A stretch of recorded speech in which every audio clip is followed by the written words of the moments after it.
himself getting passed by multiple cars, as I mentioned earlier on, so knew I'm in a very precarious situation, but he often finds himself in these places. He doesn't qualify as well as he races. Up front, they are getting with Lee Aberdeen and Luca Varani, not very far apart at all here. But I just want to see how Alistair Hayes deals with Marcello Kessler coming around the old hairpin.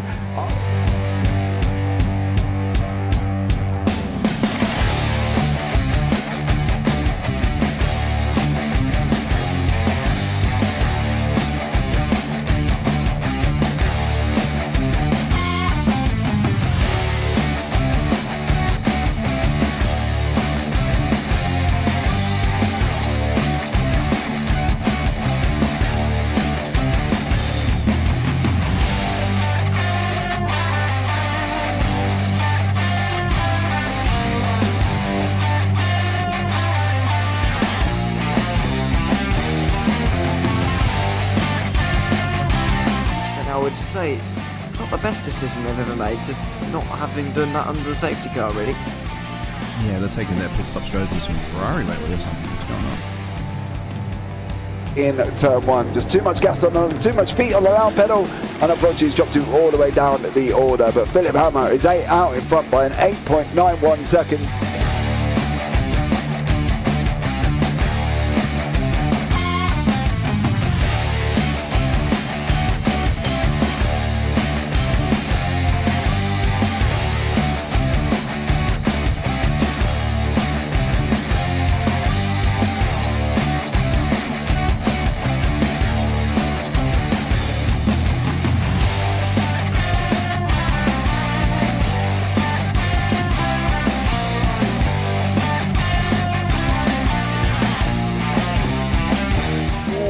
Dan Michael is a wall there, sir. And definitely doesn't want to be hitting that earlier on as well. Difficult, the understeer is in the dirty air through that final corner because it's such a long corner and you get dragged off into the grass very easily. He'll have the slipstream down in towards the chicane. Peterson was briefly alongside, but that slipstream has saved him and kept him in third. Yeah, Varani now lost a little bit of time to Aberdeen, about half a second. Peterson is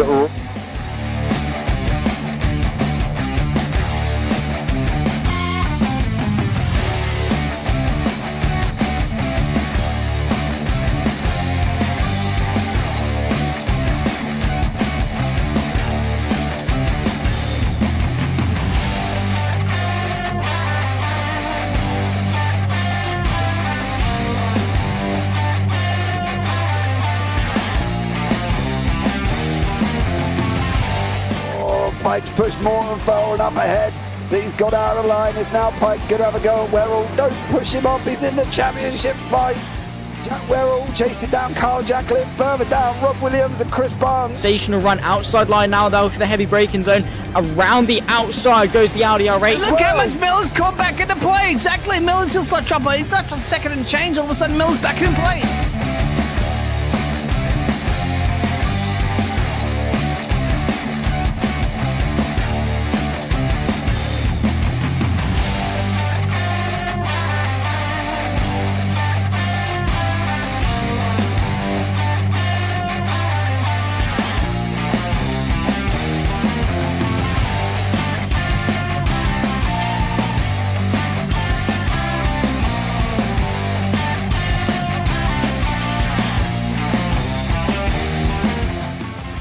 Moving on to the back end of Phil Jocelyn. So there's been a lot of movers and shakers in this first 2 laps here for race. Absolutely serious racing league. Everybody's allowed to have fun. Yeah, and it's all about the entertainment. So I hope everybody is enjoying themselves out there in the chat. We know that Ron is been enjoying himself watching. And the Burger King machine's off into the grass a little bit there as they're really bunching up now.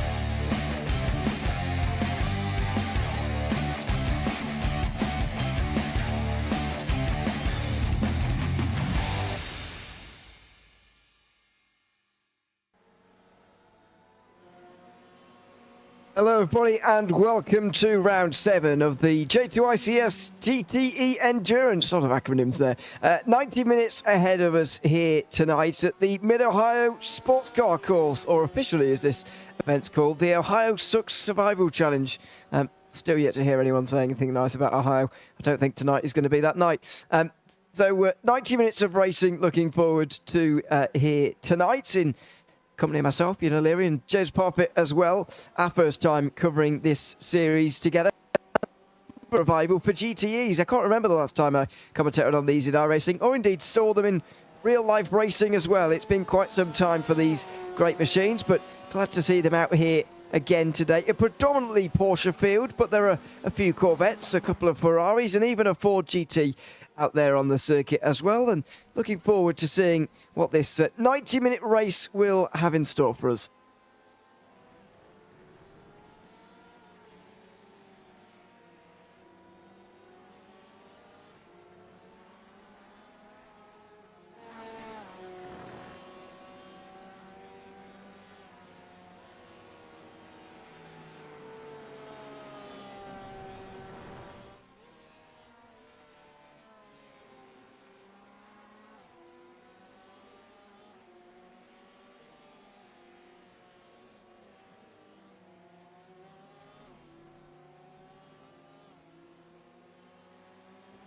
As we've had notes passed to us, it says that in the sprint race it was a viable option, and this is of course a longer race, as you would imagine, the endurance race, than the sprint races. So it'll be interesting to see whether tyres are taken. These are the current points.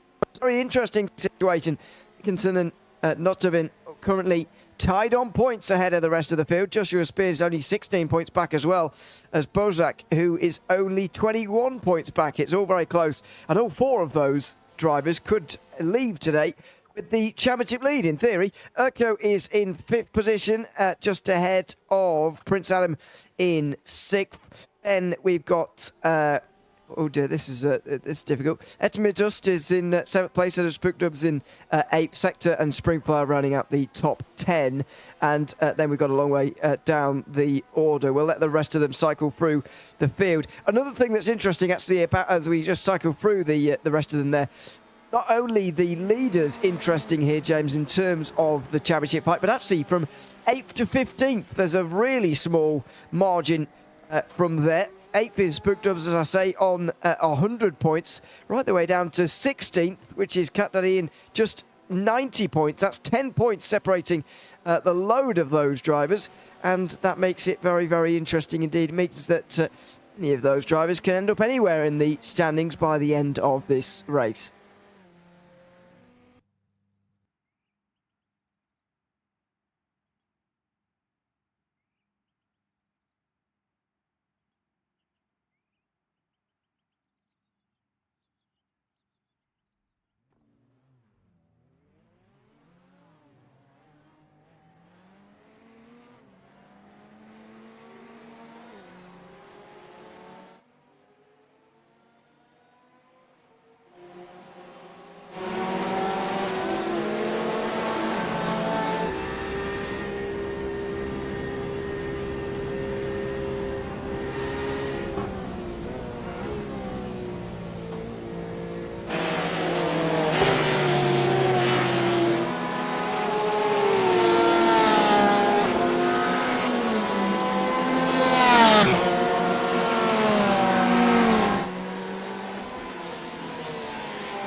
That certainly is, although I'm not entirely sure fuel saving is going to be the most viable around this circuit compared to some of the others. I think any of the circuits remaining actually are very viable. The ones like Spa and Le Mans we've already seen are probably better off for those, but not really this circuit around here at Mid-Ohio. One more thing to note as well as we get into qualifying is that we were told about an apparent agreement between the two championship leaders who are tied on points, and they were going to start from the pit lane. Now that clearly means that doesn't mean, I should say, they won't qualify. They're both out there on the circuit right now indeed. However, it sounds like they're both going to start from the pit lane, unless we've been lied to, and then we will see who can race through the field the quickest. That should be interesting to watch, as the two have clearly been the class of the field so far this season.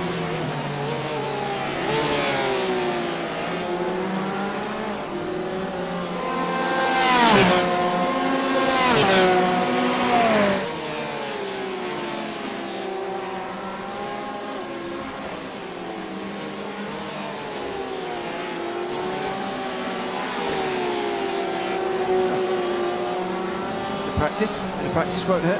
Fastest lap times in practice sessions, by the way, was set on Tuesday.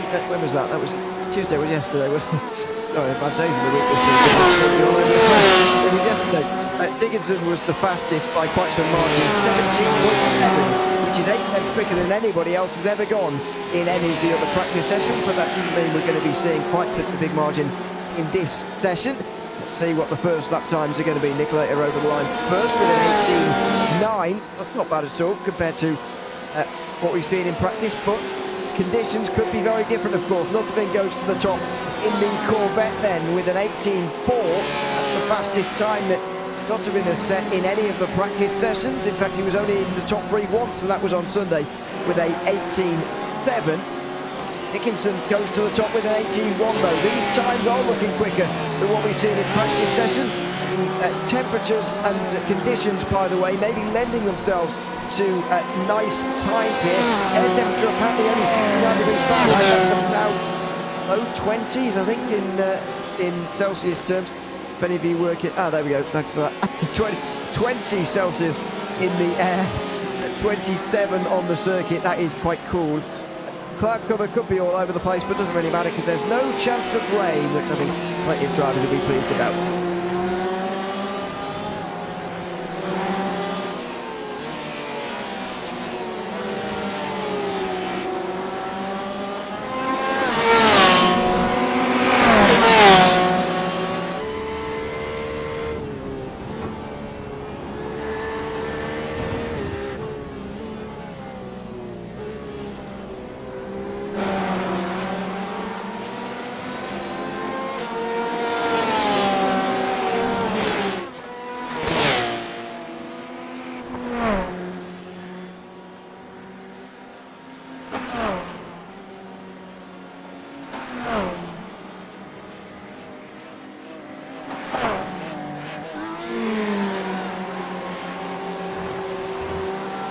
You're getting risky now.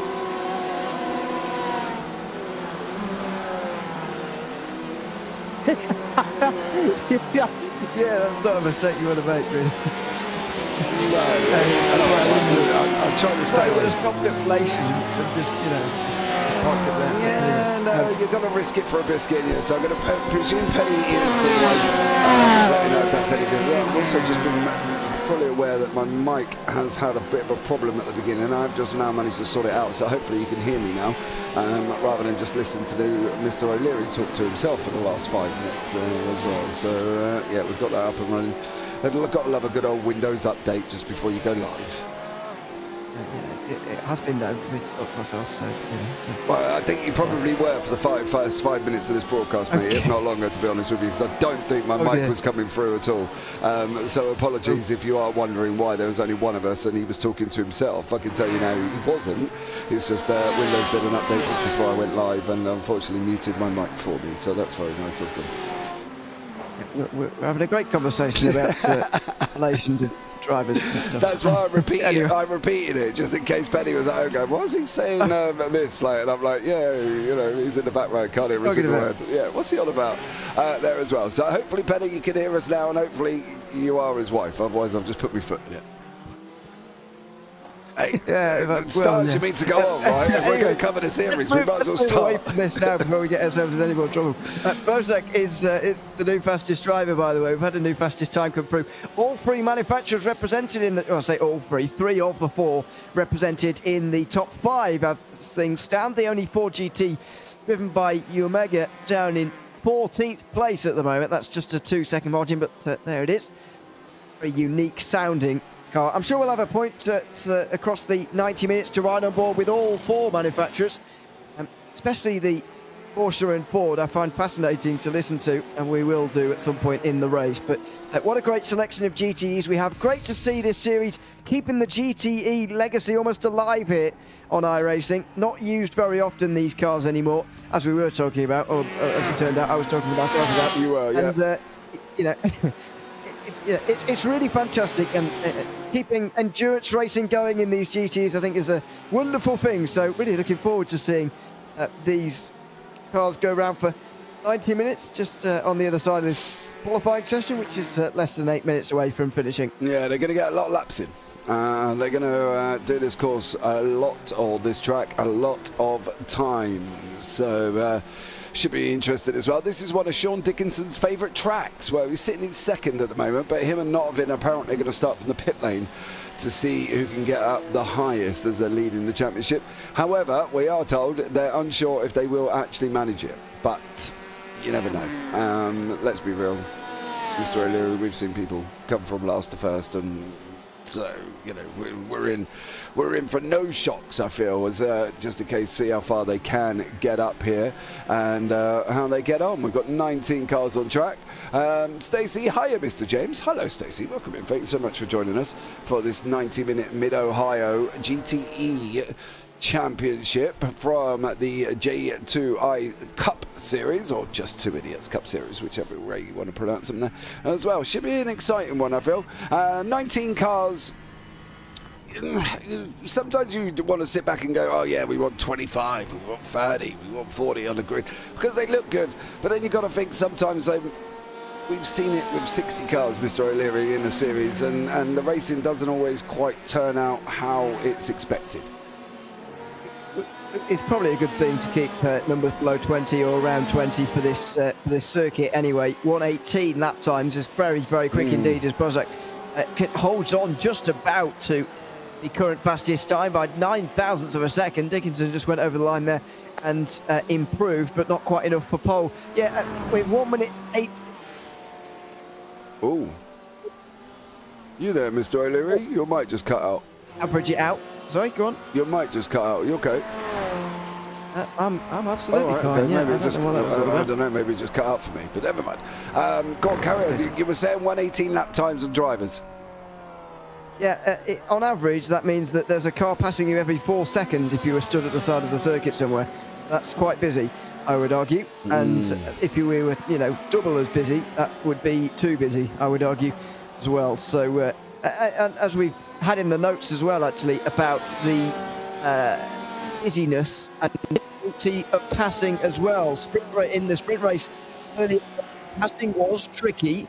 And people have been speculating whether it will be even more difficult in these GTE cars because they're a bit bigger and the slipstream a little bit less helpful as well. So we're wondering if passing could be a bit tricky, and that's where the pit stop comes in. The pit stop window is half an hour wide in this series, and that means that if you're stuck behind someone, you can maybe use that to your advantage, try and pit in and get out ahead using the pit stop phase. Will be interesting to see how those stops are a factor in this race. Yeah, I think you want to use them as best as you can. Let's be real about it. You don't want to be stuck in a train with no hope of getting past anybody, because obviously the pit stops have closed you, or the not the pit stops, but traffic and the whole thing where you're stuck up behind somebody. If you get into that window and you can make it work, then you're better off jumping into the pits and getting it done, to be blatantly honest. Get it out the way, get it moved, and see if you can make up some positions, because let's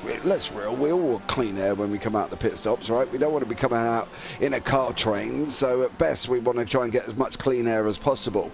So I think some of these guys may utilise that 30-minute window and see how they go here, and maybe we might see some overtakes on the race circuit as well, which would be good. But as you say, Mid-Ohio, renowned for being a difficult race circuit to overtake, so let's see how they get on. Penny's also cheering on Josh there as well. Joshua Spears on that one, which is, where is it? I can't actually see him in. Oh, sitting in third at the moment. There's Josh. So there we go. Still not answered the question about the wife, Penny, but we'll ignore that one just in case I got it horribly wrong. Stop it, Mr. O'Leary. She should know I'm used to putting my foot in it. I know, you should be used. I'm so much used to putting my foot in it. We might as well put my foot in it from the start, I guess. Never mind one foot in, you put second foot in, both legs and the rest of the body as well. So we're fully rolling around in it now. Anyway, long way to go on this broadcast, by the way. Don't It's like the Chuckle Don't make Brothers enemies up here in the this early on. booth. Yeah, it's like, you know what I mean? A long ways to go. Don't turn off. There's more entertainment to come. You know what I mean? Let's be real about it. Absolutely, we're very much waiting for the racing to start. This qualifying session, though, is going to come to a head in a few moments' time. Who is going to improve it? Anywhere near Burroughs can still hold the best lap time. Well, there's 3 drivers within a tenth of a second of him at the moment, which is very encouraging indeed. This is Joshua Spears catching up to another Porsche, the number 42, getting in the way a little bit here, but they're both on lap times.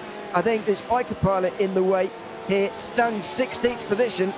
That is proven to be a problem for Joshua Spears, who I don't actually think was really improving anyway.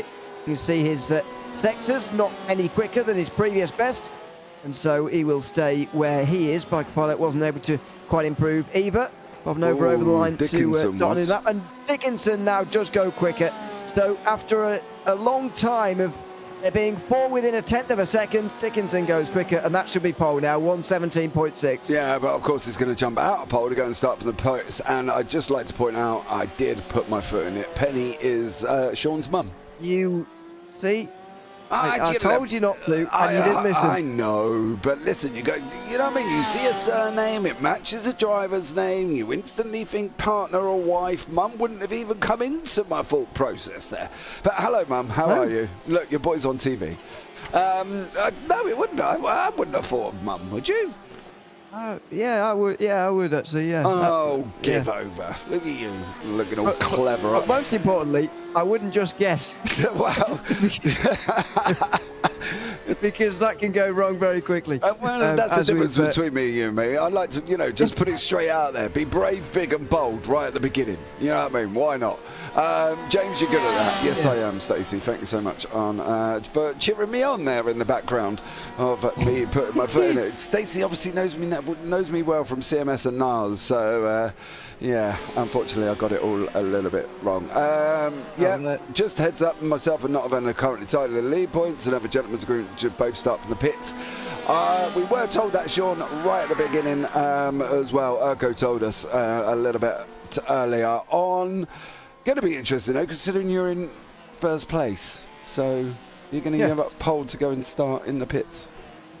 Yeah, I mean, I'll tell you what's the interesting thing to me actually about this as well is that Joshua Spears and Bozak are not that far behind in the championship. If it goes wrong for those top 2 who are currently tied on points, then yes, there are still 3 rounds to go after this one, but it could prove to be a problem towards the latter end of the season. Are they going to invite those other 2 back into the fray here? Because not only about them in the championship, they've got 3 drivers amongst them in the top 5 right now, and lots of drivers who are plenty quick enough. I mean, the amount of drivers we have inside the second mark is 8 at the moment. I know it's a short circuit, but even so, pretty impressive as the drivers finally make their way up towards the line for the final time. Bozak completes the session, gets into the 17s, but it won't be enough. I think Dickinson's got pole sealed up here. Well, Bozak technically will be in pole because Dickinson's going to go in the pits with Notavan. Oh, yes. So, technically, Bozak was on pole position. Great job. Well done, dear sir, from him. I do love the Frenchman of Springflower.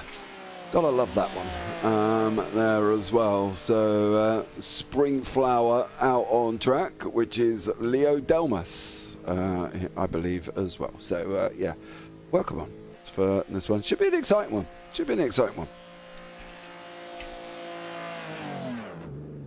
Oh, have we lost Mr. O'Leary? Oh, no, yeah, I'm still here. Oh, okay. Hello? Yeah, I don't know what's going on with your mic tonight. You keep cutting in and out for me, but maybe that's just me. It could be. Thanks, mate. Things changed on my end, as far as I'm aware. So, just Discord. fine earlier. Discord doing funky things. So there we go. Very much could be. Could be. That's about it for qualifying then. Everybody is back into pit lane, and so the 90 minutes will be put on the clock and we'll be ready to go when iRacing decides to push us forward into the race. Whenever it likes. I do love Penny's comment in YouTube chat. I'm great. Love watching my son race.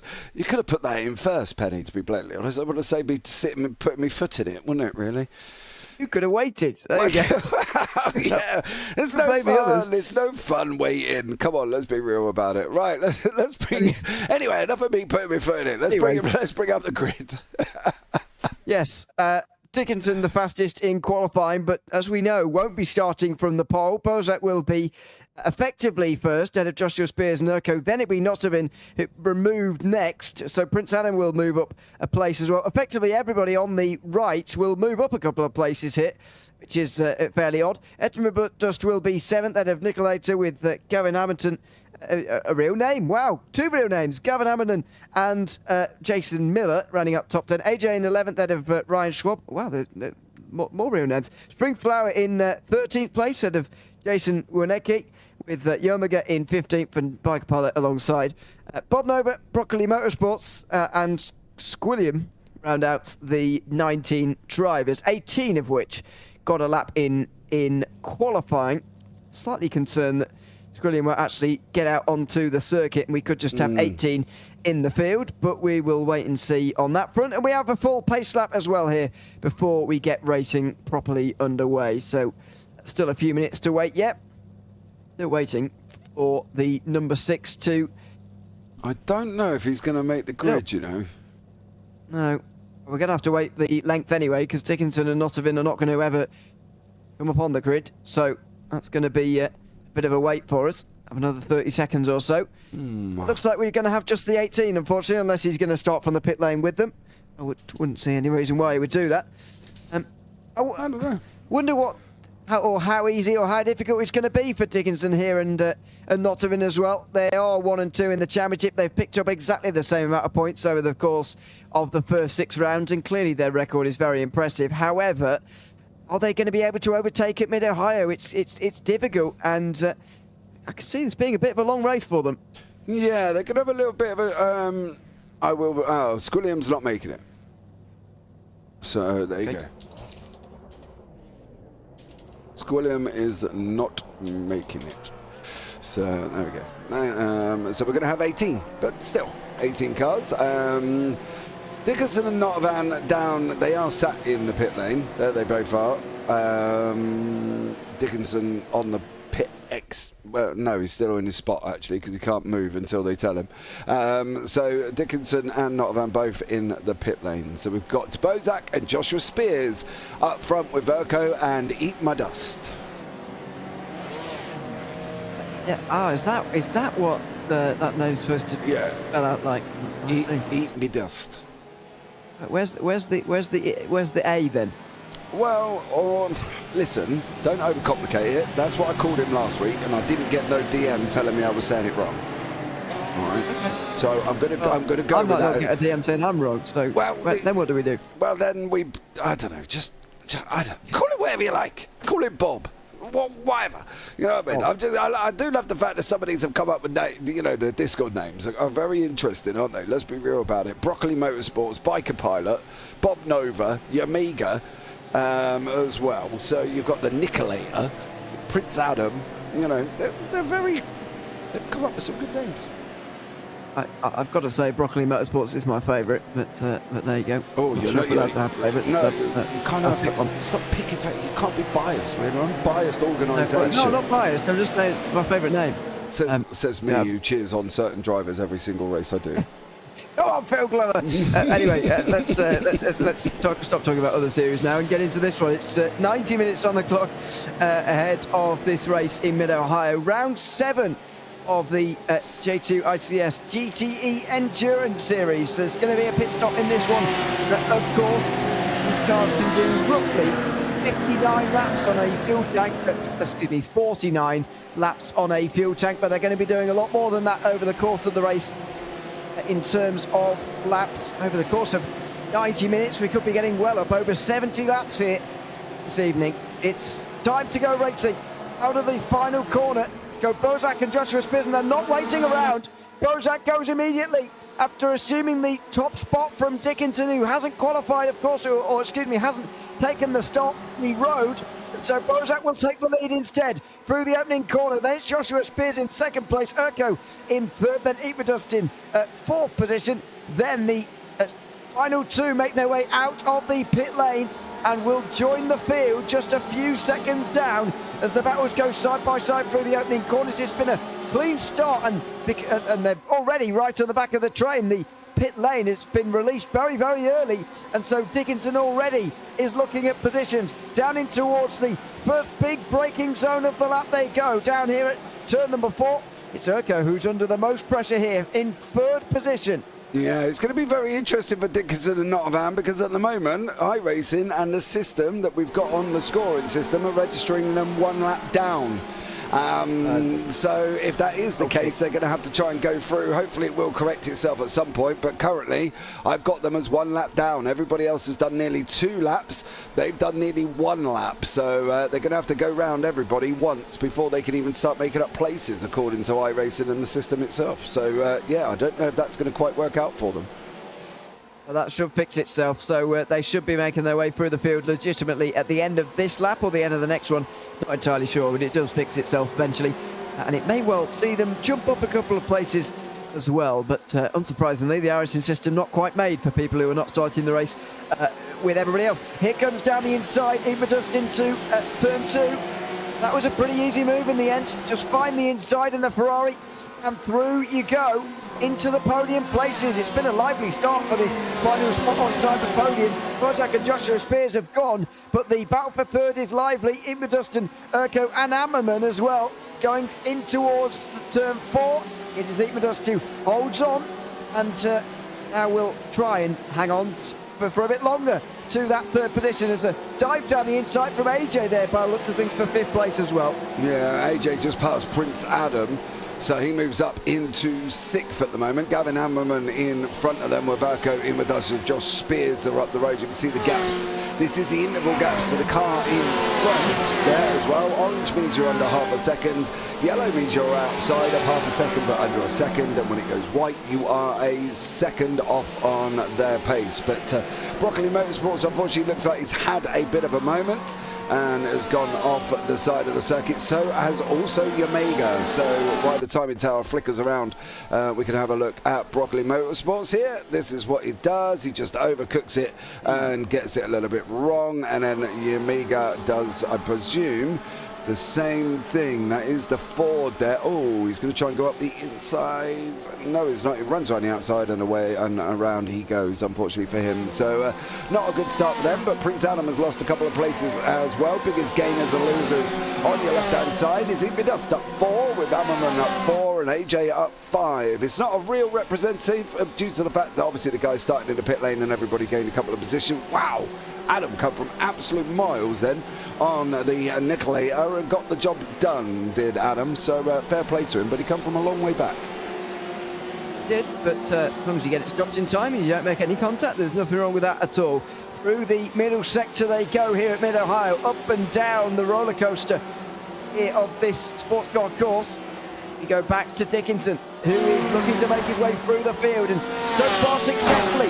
Next up it is Ryan Schwab, who he's been, he's gotten rid of pretty easily there. Nottingham also is going to try and go through in the same way. Already up to 11th, Upwin, but in the front of him, Upwin, contact as well. Brings Flower into Dickinson, the tied championship leader, caught up with one of the slower traffic drivers, I'm afraid, and he's down to 16th. This is the danger of starting back in the pack. Yeah, he did. Springflower just overcooks it, goes on the gas and carries too much speed in, and around they go. And unfortunately, Dickinson was in there, there was contact in there, and then unfortunately now Dickinson has gone round. So, Mum, your boy's just done a pirouette and is now dropped back down the order again, unfortunately for him. So he's going to have to try again. Nottingham did manage to get through there and is now up into 10th place. I believe it was Ryan Schwab in there as well, and he's now got through and moved up into 11th. But unfortunately it was all on Dickinson and Springflower getting caught up there, and now, well, Dickinson's got his work cut out. Yep, especially with the damage too, which is going to hold him back surely through the opening part of this race. Already 5 minutes down here of the 90. Dickinson back up to 15th.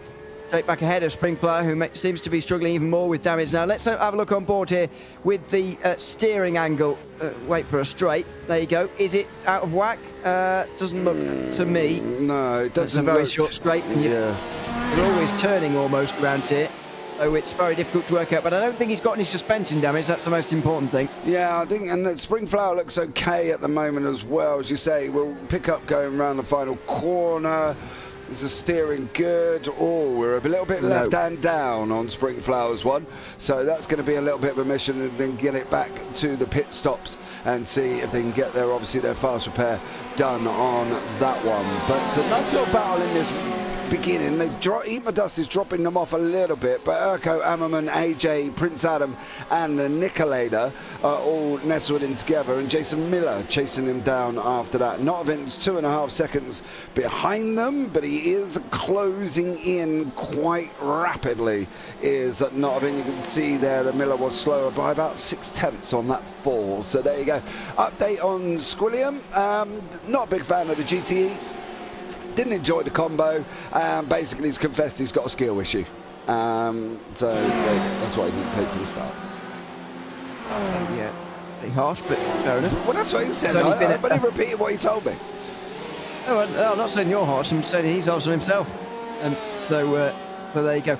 Only done a few rounds of the season so far to accumulate 58 points to his name so far. Unfortunately, no more after this round. Urko still hanging on to 4th place then after falling down the field so far in this race, really. It's going to be AJ up to, or Ammerman, excuse me, looking to take places up first, then AJ, then Adam, who's in 7th, Nicolader in 8th, Miller and Notovin, who's trying to catch them all. But this is the problem that he's now going to have, is that he's not actually that much quicker than these guys. We'll be catching them, of course, because they are fighting ahead of him. However, he is not as quick as these guys. At least the gap in terms of speed versus theirs is not as big as it was in the earlier battles. They make their way through the middle sector. Now Dickinson side by side with Winucki and makes his way up to 14th position. So we've got finally another pass for Dickinson. You can still see we'll be suffering with that damage through the first at least half an hour. Yeah, he's closing up on them though. That's a good thing. He's making inroads. It's better at obviously making inroads than not making inroads on the people. So Biker Pilot and Bob Nova are next up, and then he's got a little bit of a 5.5, 6 seconds up to Mr. Schwab. So we'll see whether or not he can close that one down. Notvin just now joined on to the back of the pack. Ooh, yay. Steady, son. You've still got an hour and 20 minutes here. You know what I mean? Let's be real about it. Oh, well, there you go. That's made it easier for him as well, as Biker Pilot goes off the side of the circuit. Yeah, that was... he'll be wishing they're all like that, these overtakes, but they won't be. Spoiler alert. The battle for 12 will be the next priority for Dickinson, as Ammerman now gets close to 4th as well. How long can Urko keep this up? So far, it's been a race of defence for the Porsche driver. Surely it can't go on too much longer. Ammerman looks to the outside again. If you can get round the outside there at 4, you can have a go at the inside of 5, but if you're not alongside, you don't stand a chance. Next up will be AJ and then Adam, who are both looking round the outside as well. That's not really worked for them either. And so now we start to see the race settling in, and the difficulties of overtaking at Mid-Ohio. We saw that it was difficult in the sprint race, and in these bigger cars, with less extreme capability, of course, as well, it is more difficult to overtake, and it's going to be a very interesting stint now for the likes of Ammerman trying to overtake Urko. Yeah, I think this is one of them stages of the race now. You make a decision. Do you just settle in? You know, maybe try and save a little bit of fuel while you're there. You know it's difficult. You know you're all on the same, around about the same pace, 119.4s. So do you push it and try, or do you sit back and think, well, I could save a little bit of fuel, go in a little bit later, you know, jumping in the pit stops, that might be a way forward. Notvin is just gone up the inside of Jason Miller, but Miller did make it exceptionally easy for him, ran a little bit deep into the keel, and Notvin did get through. But now he's got to try and get past all these people doing this. He's on a 118.8, everybody else around a 119.4, 119.2. So he is quicker, but it's how forceful he wants to be now. But it's that same thing as what we were just saying. Do you just kind of nestle in and sit there and try and move through the pit stops, or is Notvin, has he got it in his head that he wants to get to the front? It's a big ask to get to first place, but you never know. You never know. Yeah, I think that's going to be out the question for him. I think Bozak and Joshua Spears are fighting for the win here today. Let's wait and see on that front. You never know. Within such a long race especially, there's still just under 80 minutes remaining. That's plenty of time. As he now catches up properly to the back of this train. You can see him in the blue Corvette in the background there. He is very much a part of this now. It's about trying to overtake, especially when the drivers in front of you have got what little slipstream they can get around this circuit. They're going to be even more difficult to have a look at on the way in towards turn 2. Ammerman taking a wider entry into turn 2. Does that mean a later apex and a better exit? No, is the answer to that. He's not really got an exit at all. Notovin is sort of level with Nicolator on the exit as well there, and I'd be surprised if he'll be making any moves into turn 4 here. He'll surely have a look and a think about how he's going to do this, but tricky now, and I think he would rather get this done before Dickinson gets anywhere near this group, because he's coming back through the field as well, now up to 12th place. Yeah, he's now got Ryan Schwab. Now, the interesting thing about this is we've got Notovin's teammate Bozak sitting in first place. We've got Dickinson's teammate Joshua Spears sitting in second. Now, where do we think they are in the Drivers' Championship? Well, Bozak is in 4th, Joshua is in 3rd. So this is obviously roles reversed for these guys as well. So it's the two teammates of Notovin and Dickinson are 1 and 2. And at the moment, the guys in Bozak's team of Night Racing are leading the charge because he's out in front, and Notovin's ahead of Dickinson. He's getting very close again here to making a move on the Ferrari. One of the few Ferraris in the field. Nicolator in 8th place. A little look to the inside. Nothing doing into there. Very wide on the entry for Notovin. Is that going to provide him with any look here? Oh, off into the grass for Adam. And so Nicolator might have a chance of his own now on the way towards turn 5 after that error.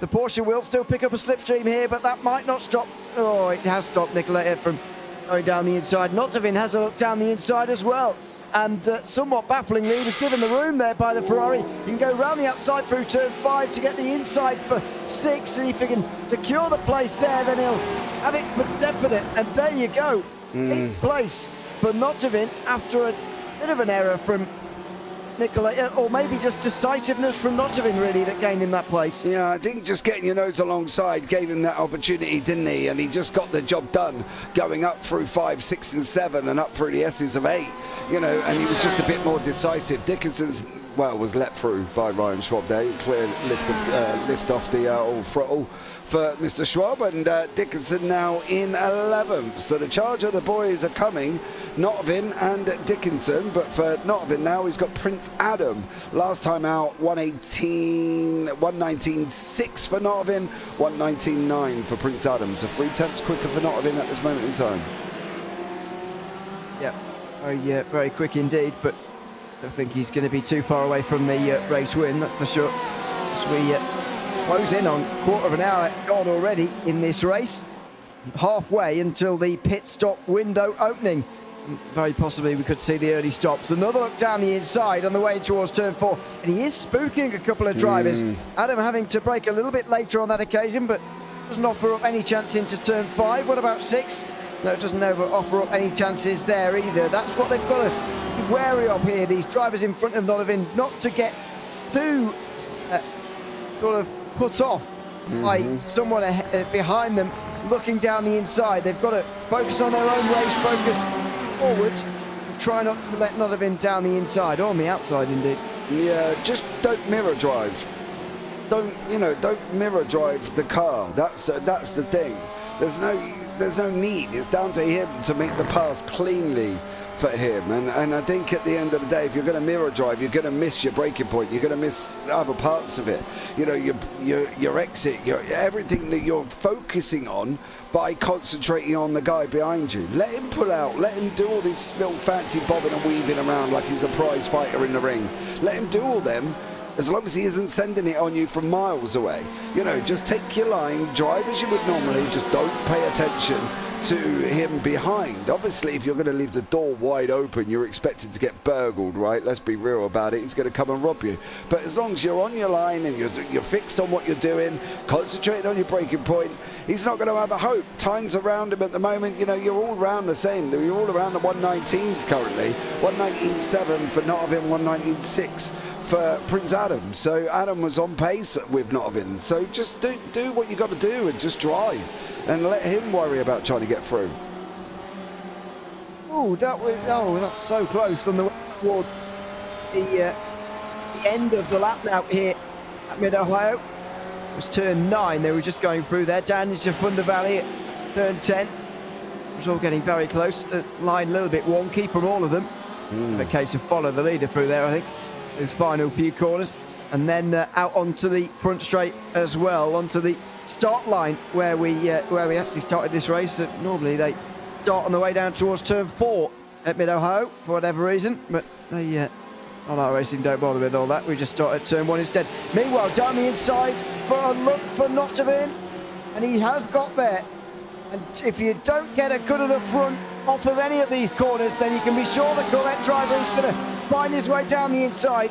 Adam tries to protect his position, but there's very little you can do on the outside of turns 2 and 3, and then 4 as they get on the brakes down at the end of the straight here. He's going to give it a go, though. Late on the brakes. Can he stay out the inside here? It looks like it, but the run round the outside should be too good for Notovin. And it is indeed. He'll be through into turn 6. Meanwhile, the battle up ahead is between AJ and Ammerman. And AJ has got through. So two similar side-by-side battles, actually.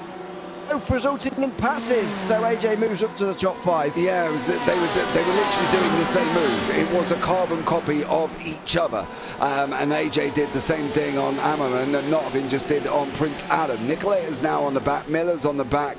Dickinson's 5 seconds off the pace currently at this moment. Well, not 5 seconds off the pace, 5 seconds off this pack of cars. But we would expect that to come down as these guys are continuing to fight.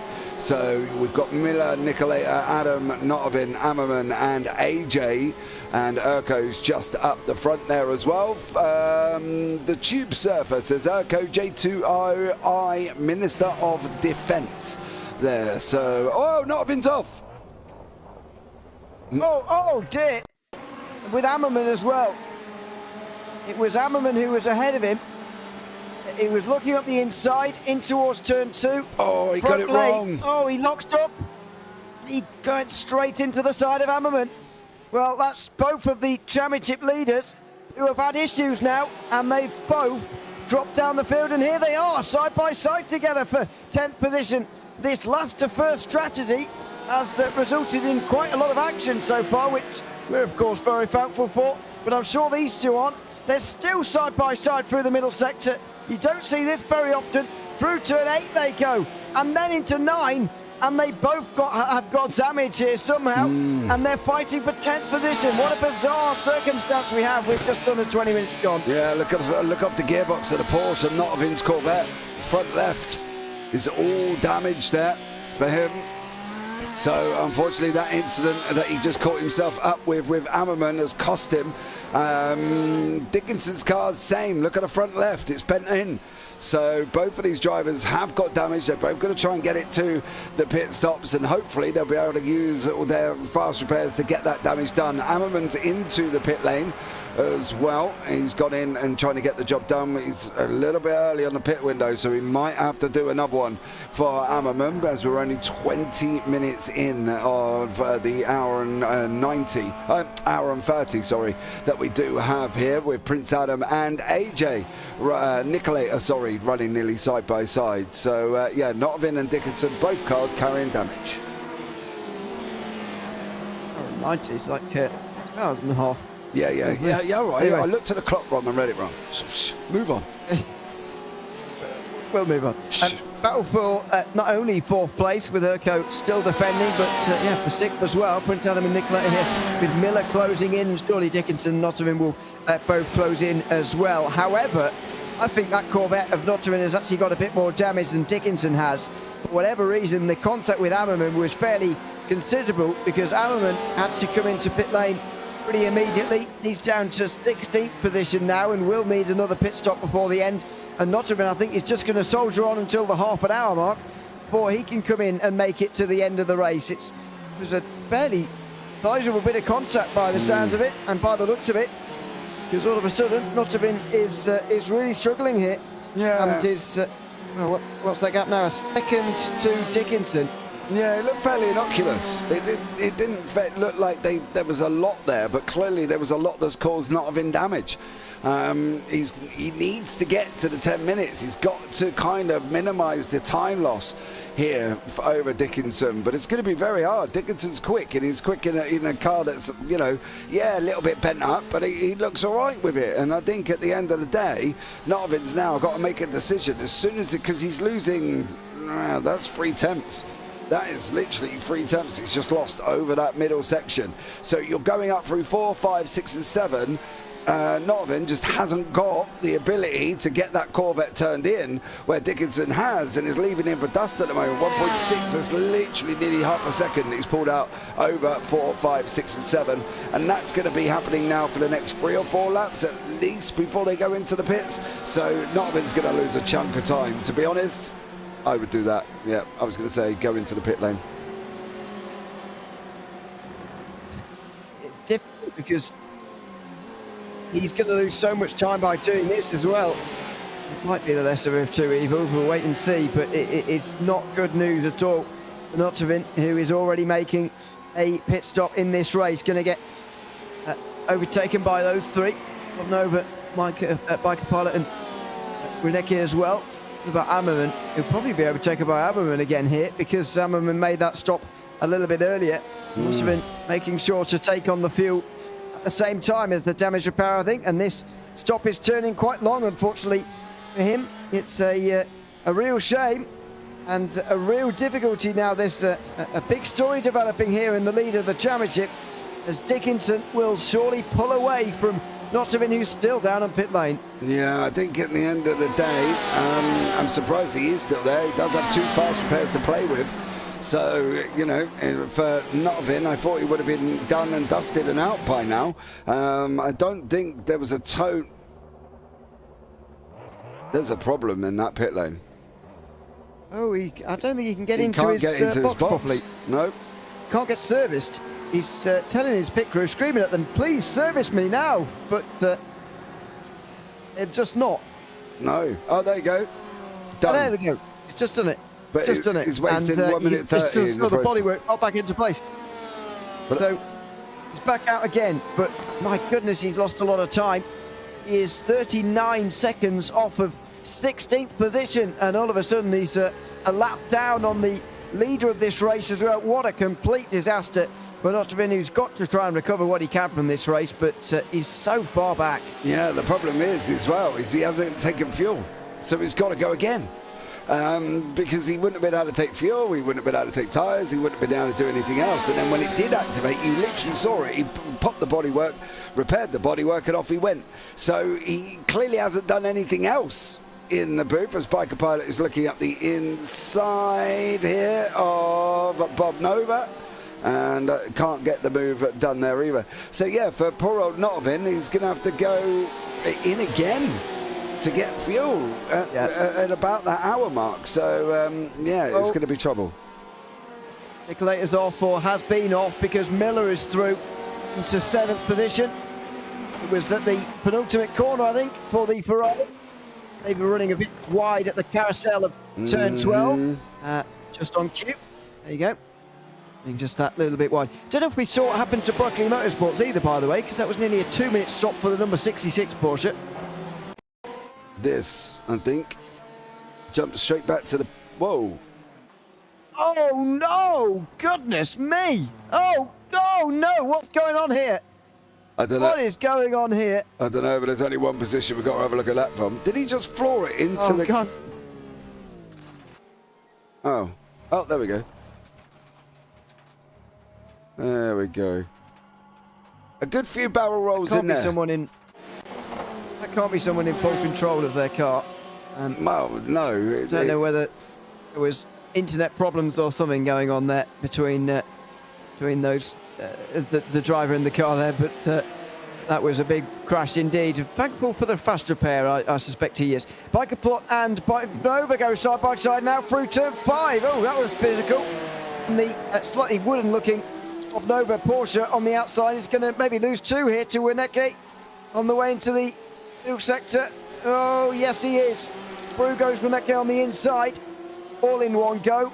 That was quite a physical battle, actually, for 11th position in the field, as they will likely all get caught by all the drivers behind. Yeah, I'm just going to, on the investigatory hunt here to see if that was hardware failure or, as I've seen previously from previous races, was that just a little bit of rage of the fact that he ran a little bit wide? Well, we'll find out, hopefully, and I will get some more information for you. But Nicolator and Miller running behind each other, 7 and 8 at the moment, on their way down into turn 4. Nicolator jinks out. I don't get that. I've never ever worked that one out. If you're going to jink out, make the move. If you're going to jink out but not make the move, you're not on the racing line for the exit. So you're lost time. So if Nick had no interest in making that move, why didn't he just go back out onto the racing line and take the corner like normal? Because now he's lost time behind him. I don't get that. I've seen that happen so many times. I know, it does happen a lot. The only thing I can think of is him pulling out to the right-hand side because he thought he could make a move. And then upon seeing the amount later he would have to brake, and the big dive that he would have to do, decided that actually that's just going to end up in an accident. So there isn't enough time to pull it back to the left again. I'm just going to brake where I normally would, and I'll tuck back in again. But you're right, if that's a tactic, then I don't see how that's ever going to work. No. I just feel it's when you realise you're a bit too far back to actually make the dive you were planning on, and you just have to end up sitting down again quietly and staying in position. Let's see what happens this time, though. He looks a bit closer here. Just Nicola to Miller. He pulls out to the right-hand side again and does exactly the same thing again. I don't get it. Tuck in. If you're not gonna make the move, tuck in and go on the racing line, because all you've done now is brought Dickinson back into it. I believe Broccoli is out back on the race circuit, so maybe that was hardware rather than raging. To be fair, he's back out on the track, so I'm probably going to guess that it's hardware issues there, but it's been off again and back on again not long after. So unfortunately for Broccoli, not having a good time. But then again, let's be real, nobody likes broccoli. Do you eat broccoli? It's not entirely true. I don't eat broccoli. It's like eating trees. I might as well go out in my garden and think I'm a rabbit. It's not good. Rabbit might be quite tasty. Well, no, to the rabbit breed, I love broccoli. I don't like broccoli. It's not my fault.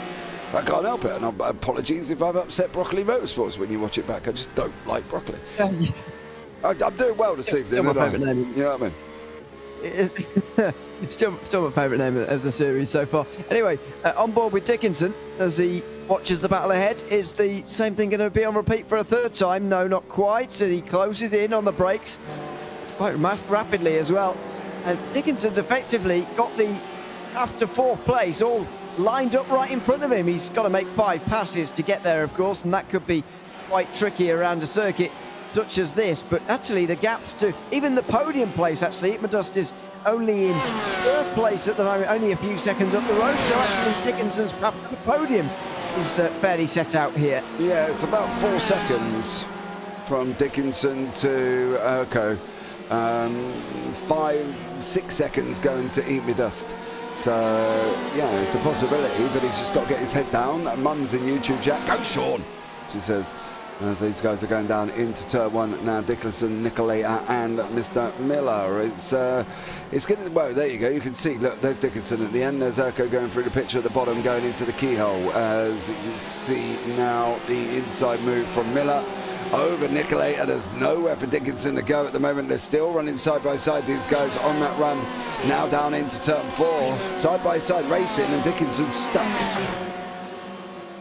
Well, he is a little bit, but that was impressive round the outside at turn 2 for Nicoletta, and it looks like Miller's got nothing to answer for in a straight line here in the Corvette. Down on the brakes, though, it's a little bit later. Nicoletta round the outside, and Dickinson will try and follow through now with the inside at turn 5. Smart racing from the championship leader if it works, and it has by the looks of that. So Miller has lost 2 places in the space of a few corners, and it was very smart from Dickinson to follow through Nicoletta, because it's ended up with exactly this situation. He has gotten through into 8th position. The straight shot now at 7th as well. Yeah, coming through turn 11 now before they go out to the carousel. And Nicoletta's not been the strongest through this carousel, and Dickinson just goes in the inside. Nicoletta goes going to try and come back at him, but I think, to be honest, it's the right-hander, and Nicoletta does again. Dickinson just went through. It did look like Nicoletta gave him a lot of room there, a very respectful amount of room that he probably didn't need to make the overtake done. But yeah, he got the job done anyway. And Dickinson now in 7th. Notvin, however, down in 17th. Yes, pretty damaging. Although the gap to 16th a lot smaller actually now, because Omega and Broccoli Motorsports were both off the road in the last couple of moments. Not sure whether it was related or whether it was separate. However, they were both off at the same time from what the timing screen was showing. Let's have a look at Broccoli Motorsports first. Just ran a bit wide through turn 9, and that's another clash with the wall. It's a big hit. Has ended in another trip to pit lane. Oh, that's bad suspension damage. Yeah, and then Omega went off as well. Whoa. Oh no. I'm suggesting... The front end already on the Ford. I'm suggesting Omega may have gone off before that. But I don't know what tells me that. Makes you say that? Probably has got no front end on the cut. But then again... Sorry, I'm still looking. I'll try and find where it was. But currently, there's nothing showing that he's had a major brush with the wall apart from this bit. But I don't think... He's got his steering there. Off, yeah. You carry on a minute. I'll go on a little bit of a hunt. Really understand why he didn't come into the pit lane there after that off-track excursion that we've just seen on replay. Clearly got no front end for a while at that stage, and so and we were clearly in the pit stop window as well. We have had half an hour now, so it is about time you can make a pit stop and make it to the end of the race on fuel. He went off. Will this give us any further answers? He's got a front end here. Now, no. Well, what? That's very harsh. That would explain where it lost. But that was back on lap 4. Really? Yes, lap 4, and we're on lap 26. So he's been driving like... clearly it's not... It's not doing anything. Yeah, I mean, it probably won't be doing anything because the cap that took the front end off was so light that I wouldn't have thought it's actually done a realistic amount of damage other than the obvious visual effects that we're now getting in full view right in front of Urko here, who's still in 4th place by some miracle, ahead of AJ, say by some miracle, by some good defending as well in the first 34 minutes of this race. Out of turn 2 goes Urko, and we'll use the slipstream of the Ford to just power on past and stay in 4th position. AJ will go through as well. Rich Adam will not get the same chance, I don't quite think, to get ahead of the Ford GT. And so, look down the inside. Jesus Steady. Christ, he made the opportunity. He was looking. Yeah, he made the opportunity. Yeah. Good job Omega was paying attention there, because that could have been a lot worse for Adam. But Adam took the opportunity, he knew he needed to, and job done. It's now Dickinson's job to get past him here as well. But down, Bob Nova and Biker Pilot seem to be having a right little bit of a ding-dong. They've swapped places a couple of times throughout this last part of the circuit. Biker Pilot went past and then went off. Then Bob went past and then went off. So none of them really want to kind of hold on to this position. But at the moment, these guys having a right little ding-dong. Half a second back and the closest battle on circuit. I fear slightly that Broccoli Motorsports has gone off again, because that's a Porsche back down on pit lane all over again here. And that's after an off-track excursion, as far as I could see on my timing screen. So we may well be seeing another incident, I'm afraid, for that on-running car. Hopefully everyone who started the race, though, is still going, even after this. Straight on at the carousel. That's pretty big contact with the wall and the front left.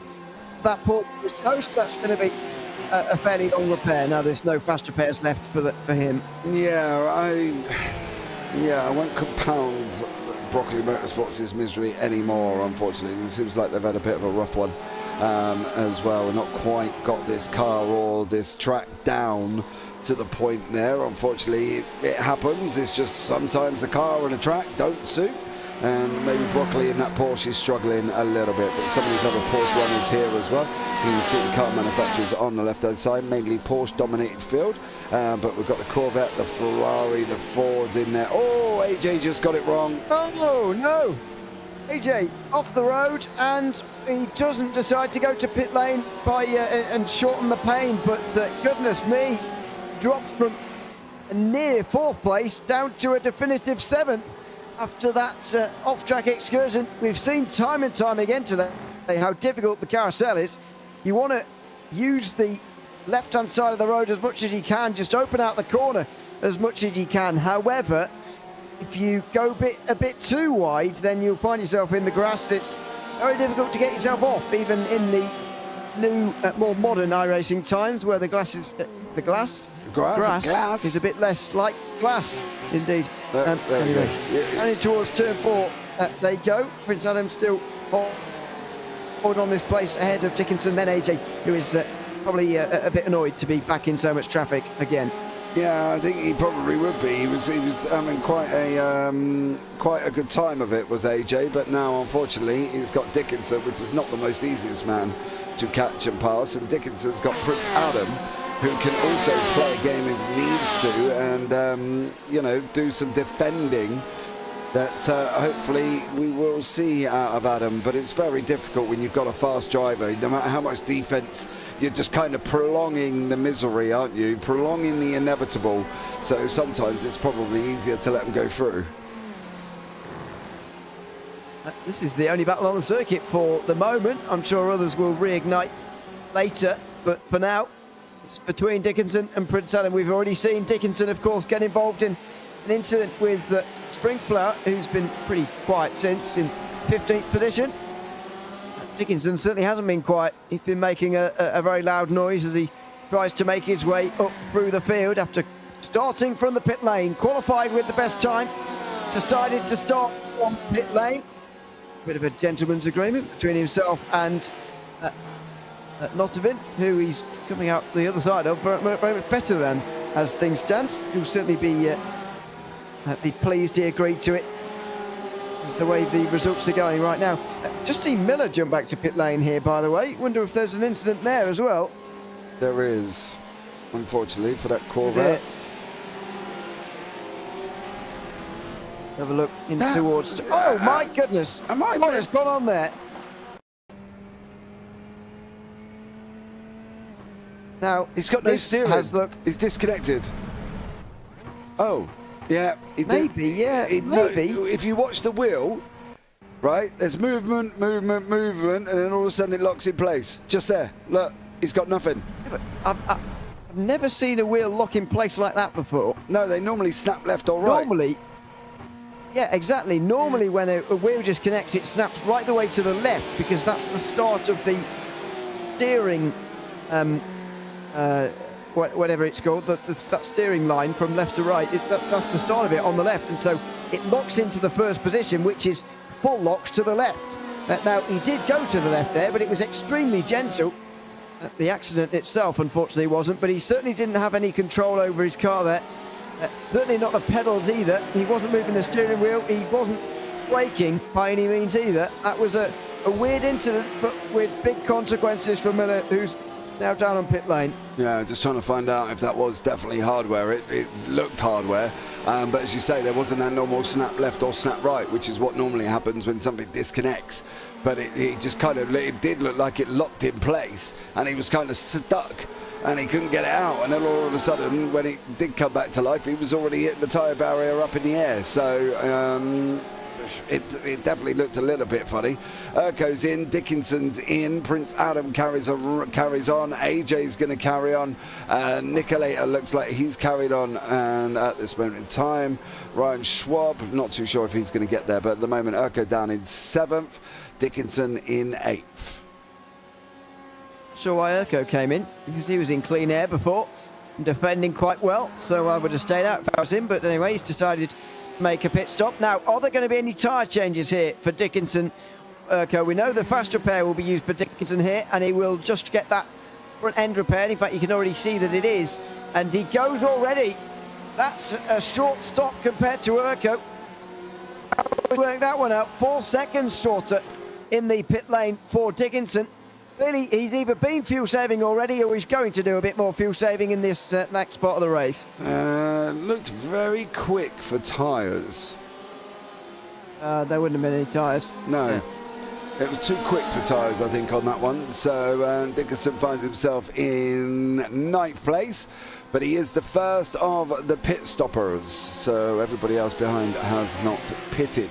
Biker Pilot closing in on Urko and Dickinson closing in on Wanacek there.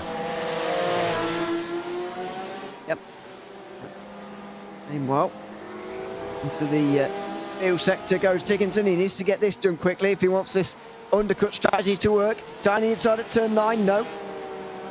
Move that's sometimes used if you're desperate. A little bit wide though from Wanacek. Surely have a go through Thunder Valley, maybe into the carousel. Dickinson needs to make this move as quickly as possible.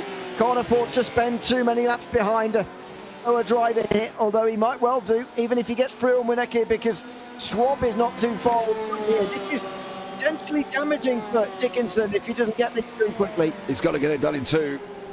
He's got to get it done in 2. He's carried a lot more speed. He's just got to go, I think. He's got give you wings on the underside of his rear wing. Well, he needs them. You've got to go, son. And he has gone. So that's going to be very, very close. We'll have to keep an eye on everybody else who is going to start pitting in front of him. Saying they start pitting. Obviously, the pit window is from half an hour to 60. So we'll see whether or not they're going to make it and who's going to pit when. Bozak doing a great job out in front at the moment. Mr. Bird, go for a wider gap if you can. Bozak, don't let them catch you. He said in YouTube chat, so I'm sure Bozak's trying that. Prince Adam is now in the pits, and Biker Pilot and Urko are having a fight, but again for Biker Pilot not pitted, whereas Urko has. So it's a little bit of a sort of what's the word? It's not a real battle that's going to develop because Biker Pilot's got to go into the pit lane. I can't think of the word. I don't know what the word is you're really searching for, but yeah, it's not a real battle, that's for sure. Now, Prince Adam into the pit lane will be an interesting thing to see here. Will it be anywhere near Dickinson? The pit exit already, and this is looking potentially good for Prince Adam if he can get going quickly. The speed on the outside, though, is just too much. And so through goes Schwab, but more importantly, through goes Dickinson. The strategy is seemingly working as we have a look at pit stop times. Prince Adam was pretty much the same on pit lane there as Dickinson. Gavin Ammerman, by the way, was quicker than both of them, but of course he's going to make another pit stop before the end of this race, as are Notterman, Jason Miller, Omega and Brooklyn Motorsports, all of whom have made unscheduled pit stops along the way in this race, with the maybe exception of Omega actually, who's only in for the first time now. It's just going to be a longer stop than some of the others. Here goes Dickinson down the inside of Schwab and through pretty comfortably in the end. That was important as well. If things all go well, then Dickinson will come out of this pit stop phase in 4th position. Yeah, I don't think he's going to get higher than that. He's got too far of a gap. He's got 39, 41, 48 seconds, give or take. So I think from Dickinson now, it's all about the pace. It's all about he's got to put quali after quali after quali after quali, and that is it for him. It's got to be quali laps as well, non-stop. Broccoli's used to tow fast repairs, has now been in the pits for over 10 minutes. Miller's back out on the circuit, mind you, after being in the pit lane for 2.5 minutes. So not entirely sure. We think it was a disconnect, but obviously he can't reply because he's driving. Yep. Into the front straight for Bob Nova and Ammerman, who was, as I said earlier, been in the pit lane already today, but is going to have to make another stop before the end of the race. Pitting after only 12 laps, I don't think will quite do, as the two of them make their way up into turn 2. Over and pretty wide. See, we've seen a lot of that today, getting the very late apex and the run into turn 3. It's not and 4. It's what you normally do, in fairness, but maybe not quite as wide as they're doing here today so far. They make their way down into the braking zone now. A look down the inside from Ammerman, but not committed enough. No. Well, just waiting for that sentence. He did try. He got very nearly alongside there, but not quite, and certainly not through. Yeah, definitely didn't get through that time. They're on the run up through the S's, coming in through the right-hander, then down through Thunder Valley, which is where they're at just about now. They're going to drop down the right-hander here as well. So there you go. Sean up to 5th. Yes, Mummy is up to 5th. We think he's only going to be able to get 4th after the pit lane cycle. So it's going to be all on dry. Bob Nova got that wrong and went in a little bit hot there as well. But we think he's only going to be able to get 4th, Mum, after the pit stop cycle. So we'll see what happens after that. We will. I'll see if he's... no, so no one ahead of him is pitted yet, which will allow him to get ahead of, I think, those first couple of drivers just immediately ahead. Nicoletta and AJ. There he is, making his way down in towards turn 4. As we cross the halfway mark in this race. Dickinson has been in, as has Prince Adam. They're both going to the end, along with Urko, who was held for quite a long time in this race, but a slightly longer stop there put paid to that. Ryan Schwab will also now go to the end after being the most recent driver to make a pit lane. Make a pit lane stop, I should say. Jason Miller will also be going to the end with Yomega, as well as Rockley Motorsports. If they re-emerge from the pit lane, we'll be seeing them go to the end as well. But there is Dickinson. Not sure why it's showing 3 stops for him. No, I think he started in the pit, so didn't he? So that would have been 1. And, yeah. And then where's the other one come from? Yeah, I can't answer that question. I can't answer it. Timing software is a wonderful thing when it works. Yep. No, to be fair, no timing software in sim racing has really figured out amount of pit stops. It always seems to be wrong. So it's not unique. That's for sure. Nottingham has made 2 pit stops. That does seem correct. Yeah, he started in the pit lane. One starting from the pit lane and 1 natural stop. Yeah. So that is right for Nottingham. But if anyone was going to be registering extra pit stops, it would be Nottingham for driving forwards and backwards and forwards and backwards and forwards and backwards in the pit lane. Yeah, but no, apparently only picked up that he was there once. I think for me, it's interesting with Nottingham at the moment because we've seen the issue, right? He was in the pit lane for absolutely ages, backwards and forwards, backwards and forwards, backwards and forwards. But I kind of was expecting a little bit more pace from the man that qualified in 5th.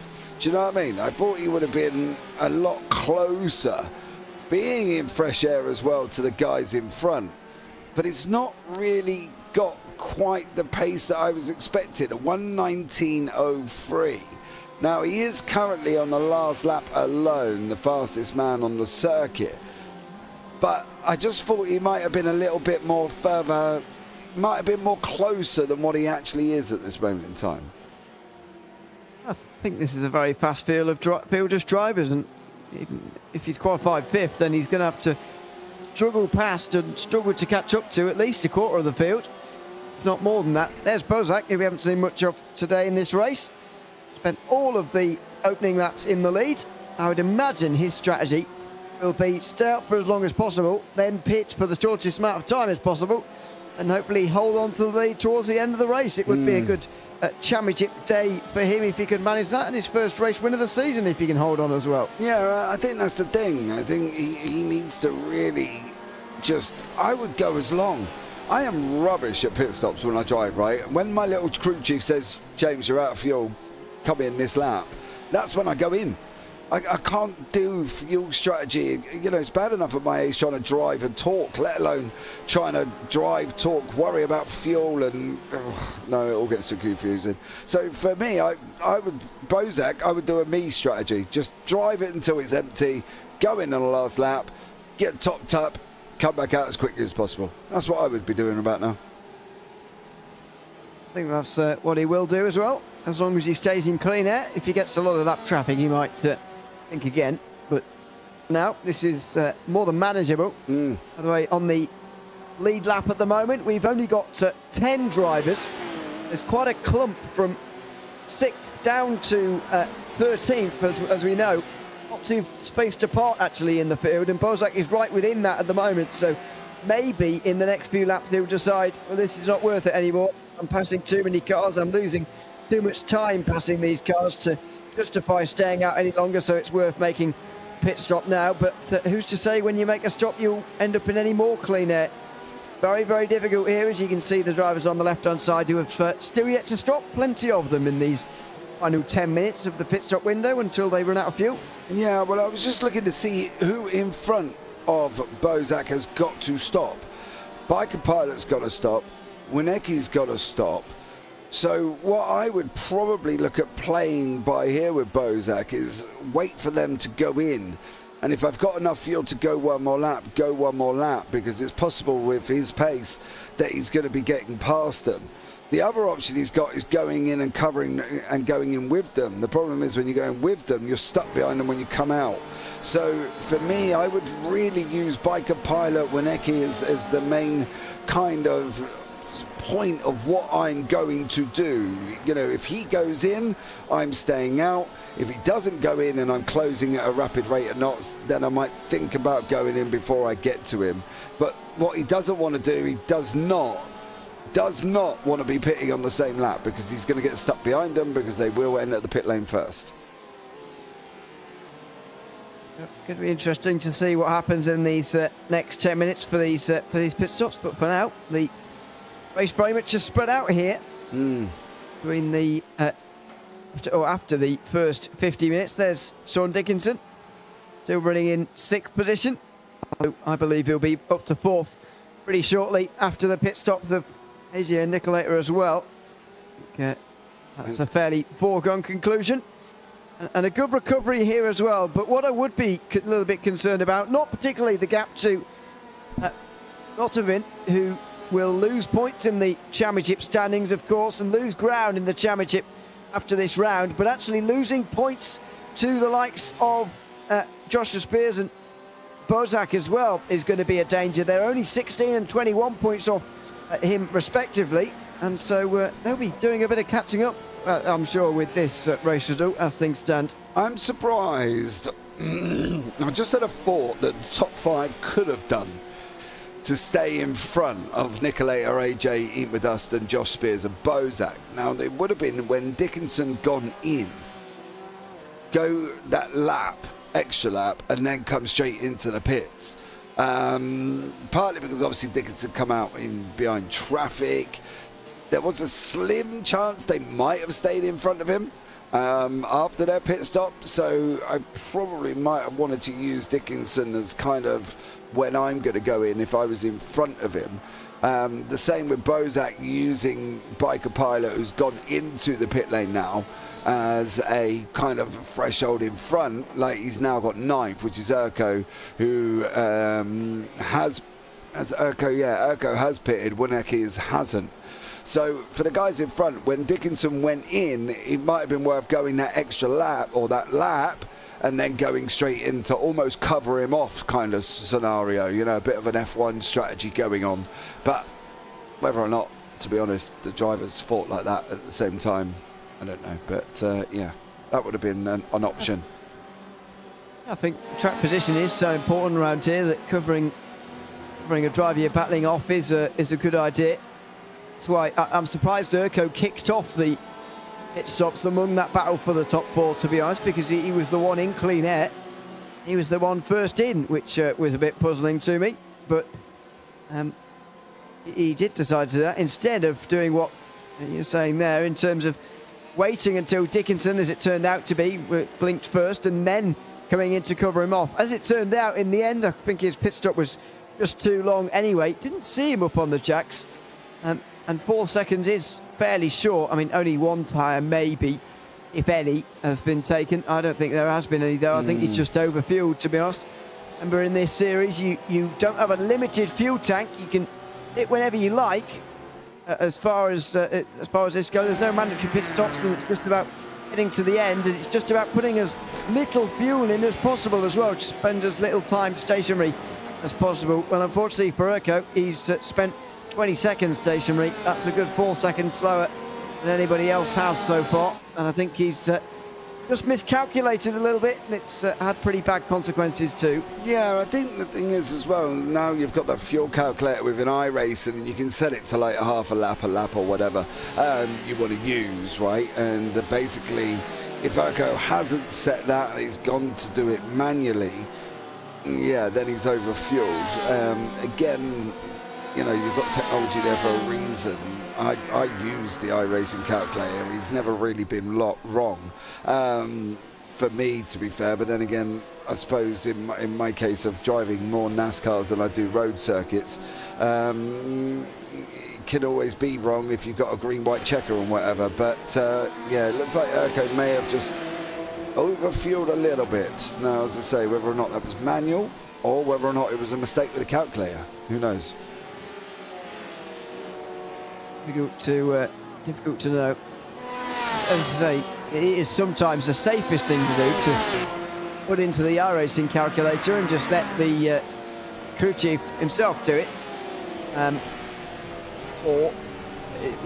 However, I should say, it has been known to overfuel you as well, not by loads, but by enough to make a difference in a race. So it is certainly quicker to make your own calculations, that's for sure. Into turn one goes Urko, as he now has to make some pretty important passes. Wieniecki is right up in front here in this fight for 8th position. Hasn't stopped yet, and so it's not a legitimate fight for position, but it is important for his race, as Joshua Spears also comes in. Yeah, Spears is in the pit lane now, so this is going to give us a rough idea of where this man's going to come out. He is down in turn 5. I think Spears should be able to get in and out. Obviously going to lose his place to Eat Modest and possibly AJ as well, maybe even the Nicolator, but it's now going to be here, and whether or not Dickinson's going to be able to get Spears, I don't think he is. Spears is already moving and it's job done. So yeah, at the moment 4th is about as high as Dickinson could possibly get, unless some drama happens to the guys in front. But yeah, I don't wish that on anybody, but let's see how they get on, as Urko still cannot get past Wieniecki here. It's a bit of a struggle. I think it's costing him places here. And you're seeing just how far behind he is of the other drivers he's trying to compete with now.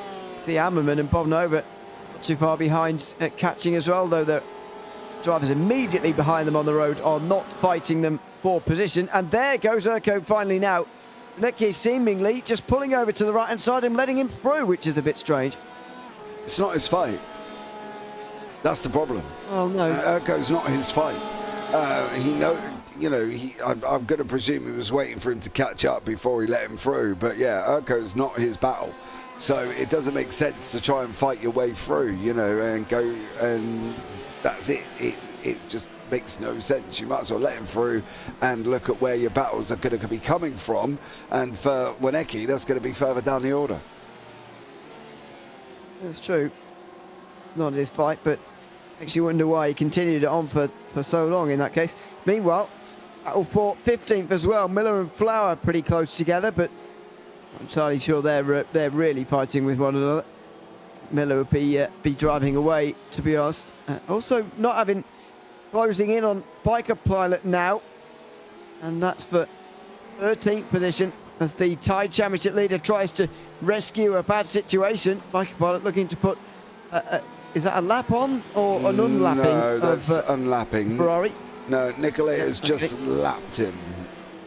Nicolator is 1 lap ahead of Biker Pilot currently. So yeah, now these guys have got, that is a Corvette tucked in behind him. That's Notovin, but that is for position Notovin and Biker Pilot. Yep, it is. And this is by far the closest battle on the circuit now, as Notovin surely is going to make this a very easy pass indeed. Towards the carousel they go. Oh, he's on the outside, up the inside. It's such a difficult braking zone. Thought always not to turn and brake at the same time, but you're forced to around the final corners here at Mid-Ohio. Look how close he's getting now, though, on the way in towards turn 1. Almost too close for him to really have a proper run on the exit of this corner.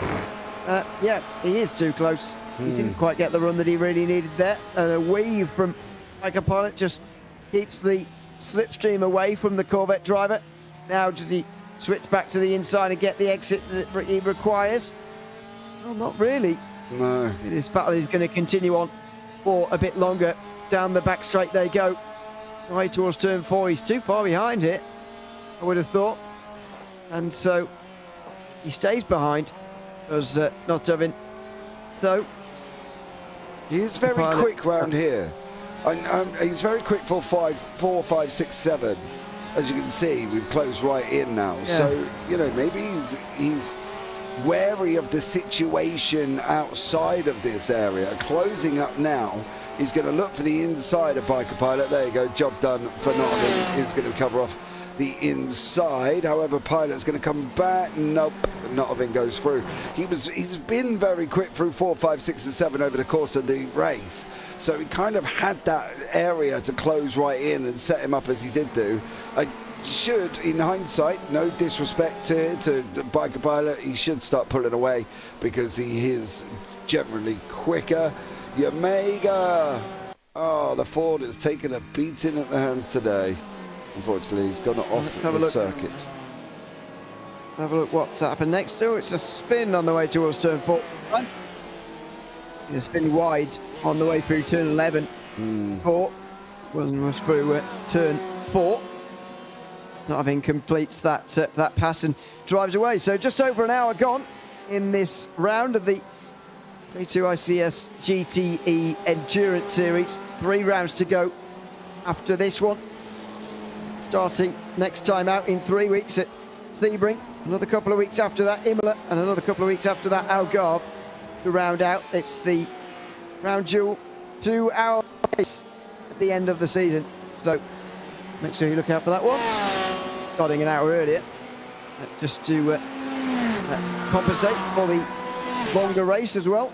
It's going to be a very interesting one indeed, and a very long race indeed as well. So Nicolai have been caught by... No. Oh no! What? Oh dear. Dickinson. What did you do?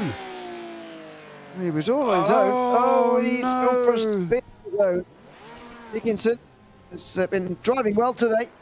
Has recovered basically what he could from the early situation which he found himself in at the carousel.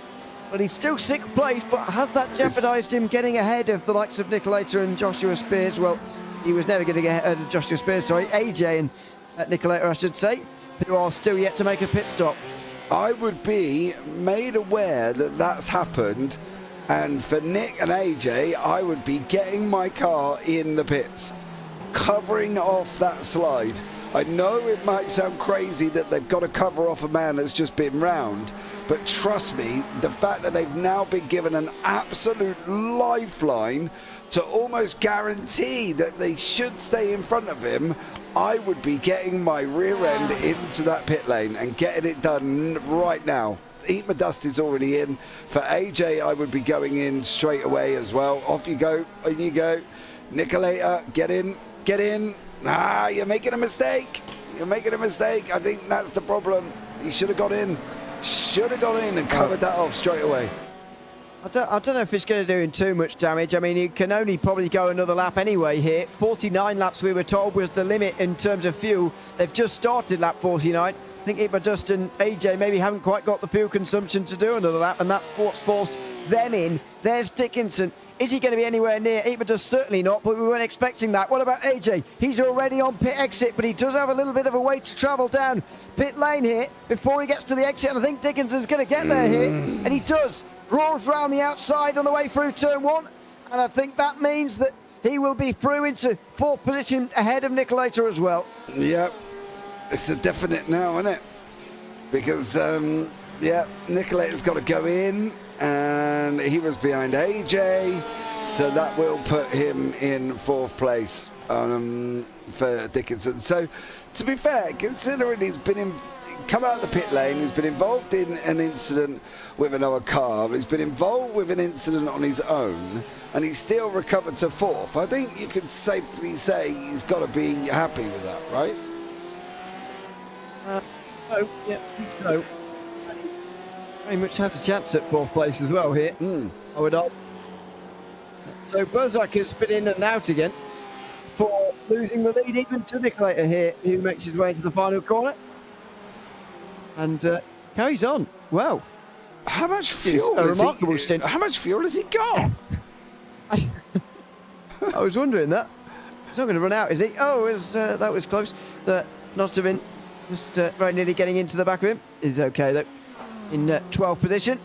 Well, this is going to be an unlapping, I would imagine. The very lightly fueled Nicolator can't even get away from Nottingham at the moment. He's probably quite lightly fueled at the moment as well, I've got to say. Came in after 16 laps, which probably means he can go another 16 laps right now. However, that's not going to take him quite to the end of the race. He will need a splash and dash. Yeah, I think he is going to need to come in unless he's done some major fuel saving. That's why when I said he wasn't closing, that could be the reason why he wasn't closing, unless he was fuel saving to try and get it to the end, which again is a possibility, right? Let's face it, he could have been fuel saving, but this could work in his favour being behind Nick, because obviously surely he's going in now. Yes, he is. He is. That's one lap further than we thought. So, couldn't do 2 more. That would be quite outrageous. Into the pit lane he comes then. Joshua Spears goes into 2nd. Dust is probably going to go into 3rd here as well. We'll see. I think Dickinson does still have a chance of a podium here if he can just catch Dust and pass him in these final 23 minutes. Oh dear, I think that's Yamega, who's off again, and big smoke for the Ford GT as well.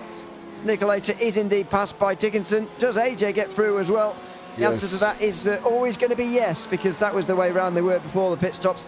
So they're now 5th and 6th after being overtaken by Dickinson. Oh, Dustin needs that back marker out of the way. He needs that back marker out of the way quick. Bob Nova, let him go, because he's now got Dickinson climbing in. So there's a chance of a podium, but a very, I'm not even going to say slim chance at the moment, because he's got 23 seconds. We'll see, give you a rough idea of times very, very shortly. 19.9 for Eatmadust last time out, 19.3 for Dickinson. So we're going to have to see whether or not he's going to get any closer. I just want to see what happened to poor old Yamega in that Ford. And what does go on? That back end's coming around again. Little spin, and that's where all the smoke came from. Yeah. It wasn't an engine blown, it was just the tyre smoke. We go on board with Neke now on the back of Ammerman. This battle's also only going one way, I'm afraid. Neke's still out on the circuit in the Porsche on lap 51 now. So he's got the most fuel of them all, it looks like, on the circuit. I don't know where he's finding it all from, but he's still going. Yeah, I'm not he definitely is not pitted. No. Well, surely he's got to be in now. 51 laps now completed. 10th place, and he does finally make his way down pit lane. So 51 laps the limit. I have a feeling he might have been saving a little bit there. Yeah, but for what benefit? Well, exactly, yeah. He's not going to benefit. He might stay ahead of Schwab. Oh no, he's got that disastrously wrong. He's wonky, and I think, well, I'm surprised they're serving him in that fashion, but they are. Yeah, I think Notavin's going to should go through here on Winnecke. Winnecke is just on his way out. He does. Notavin has gone through there, so Notavin even made his way out. Yeah, I don't get that, because if he was saving, there's normally a target. Is his target top 15, and that's why he's come out in front of Biker Pilot? But yeah, I'm a bit lost on what the benefit was on that one. Dickinson up into 4th. Yes, Mum, he is up in a 4th. He's chasing Eatmadust in 3rd. Yeah, that's all been sorted. Yeah, I don't really see whatever his target is. I don't see what the benefit is really for that strategy for him. But No, anyway, seems weird. Yeah, it does a bit. Down the straight they go in towards turn 4, and it's status quo in this battle for 13th, although his battle's only 12th, excuse me. It's only just been created, this fight, though, with 20 minutes remaining in the race. There's plenty still to go on here between these two, of course. The battle for 5th between AJ and Nicoletta has just dipped below a second for the first time in a while as well, and Dickinson as well, trying to make his way onto the podium is an interesting one here. He qualified, of course, with the best lap time, decided to start from the pit lane along with his main championship rival. It's turned out a lot better for him. If he can go from last to the podium, he'll be very pleased indeed. Yeah, it's going to be a tall order though. But then again, as you can see, over the last 5 laps, he's been pulling out chunks of time over Eat My Dust as well. Just got another 4 tenths on him last lap. And they're going to be going for probably another, what they're going to get out of this. They're going to get quite a few, aren't they? Another 10, 12, 15 laps over the 4 at 1:18. They got 19 minutes. We're too far out for that kind of chat. I don't know at the moment. 4 minutes should be 3 laps for reference for those of you at home. As we go on board with the Ferraris in the field, Nicoletta on the back of AJ in the Porsche, who seemed actually a bit quicker than the Ferrari in the first stint of the race, but they're closing back in again here. And into the straight they go. I don't think AJ is going to be under any threat here.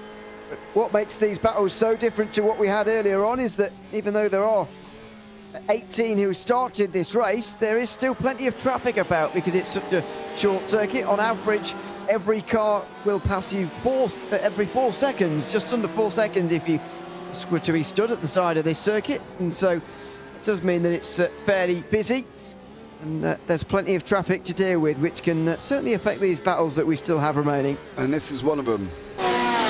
Unfortunately for Bob Nova, he's been caught in a really rubbish place. So he's trying to make the best of a bad situation for Bob there and trying to stay out the way. But yeah, he was caught in a horrible place going up through the S's and going round through Thunder Valley. So he did the best he could. Fair play to him to get himself out the way. But yeah, very difficult place for Bob to be caught. But he made it through there. Nicoletta now chasing down AJ Dickinson within touching distance of Eat My Dust. He is. If he'll be saying that to his rival at the end of this battle here for 3rd position. He's certainly got time on his side. We have seen plenty of drivers able to defend from the front in this race, admittedly, but it's different when it's up against Dickinson, who is the top point scorer of this season so far throughout 6 rounds, scoring an average of just under 26 points a round.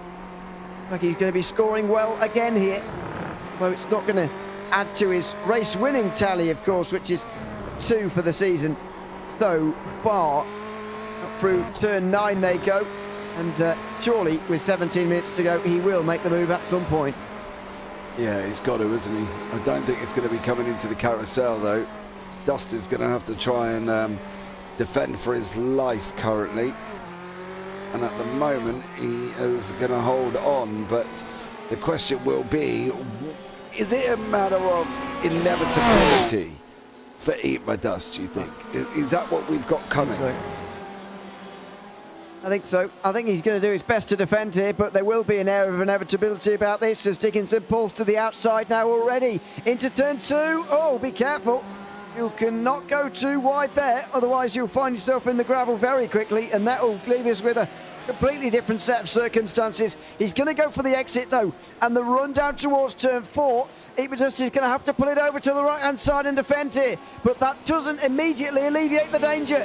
Dickinson looks to the outside, but Ferrari covers that off so well. The inside at turn 4 and 5 were both covered off, as meanwhile AJ and Prince Adam AJ and Nicoletta are going side by side into this section of corners.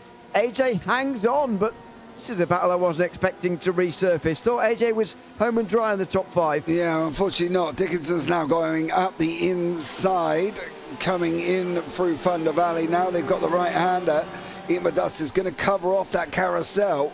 He's got to let it run and then kind of plant it to make sure he doesn't get run down into turn one. He's got to go now. There is a back marker in front of us, but I think that back marker's not going to play. Oh no, where's it gone? Oh, I'm sure. I thought I saw somebody in there, unless my eyes were just deceiving me.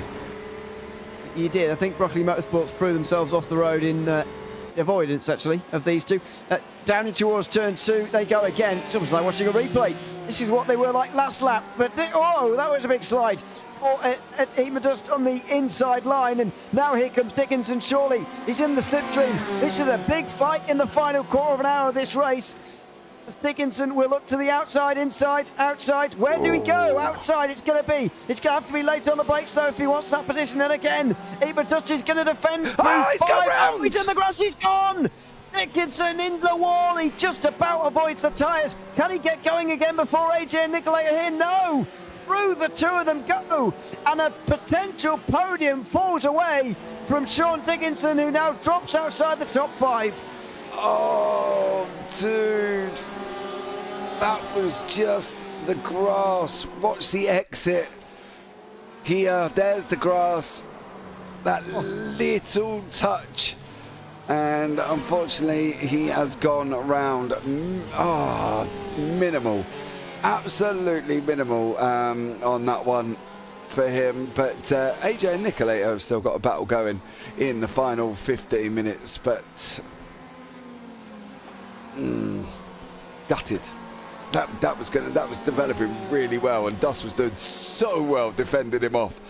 And I would have seen how Dickinson had managed that one, but yeah, grass put paved to that. I don't think just did anything wrong there. Just defended, stood his ground, and Dickinson was the one searching for areas. As you say, it was very entertaining to watch him searching for areas where he could get down the inside and make his move, but in the end was searching a little bit too much on the grass on that occasion, spun into the wall. Now, if this battle really resurfaces, then he could regain his top five again, but he would need Nicolai and AJ to go side by side quite a lot in the next 13 minutes, I would suggest, and as of right now, that's not really happening. Through the middle sector they go, and this will be our primary entertainment, I would expect, for the remainder of the race. Yeah, these guys battling away. They are the closest one on the racetrack. Pilot is pulling back in when Wienecki further down the order, so we'll keep an eye on that one. Notovin's managed to break into the top 10, so fair play. He could have quite easily given up, but he didn't. He carried on and is now nestling in the top 10. But AJ Nicolai providing all the action currently here on the race circuit. Yep, they are. To watch, 3.7 back to Dickinson, who gained 7/10 of a second on them last time round. He may just have something to say in the remainder of this race. As things stand, I think he would be the championship leader, but Bozak and Joshua Spears would close in. Notovin would certainly lose ground.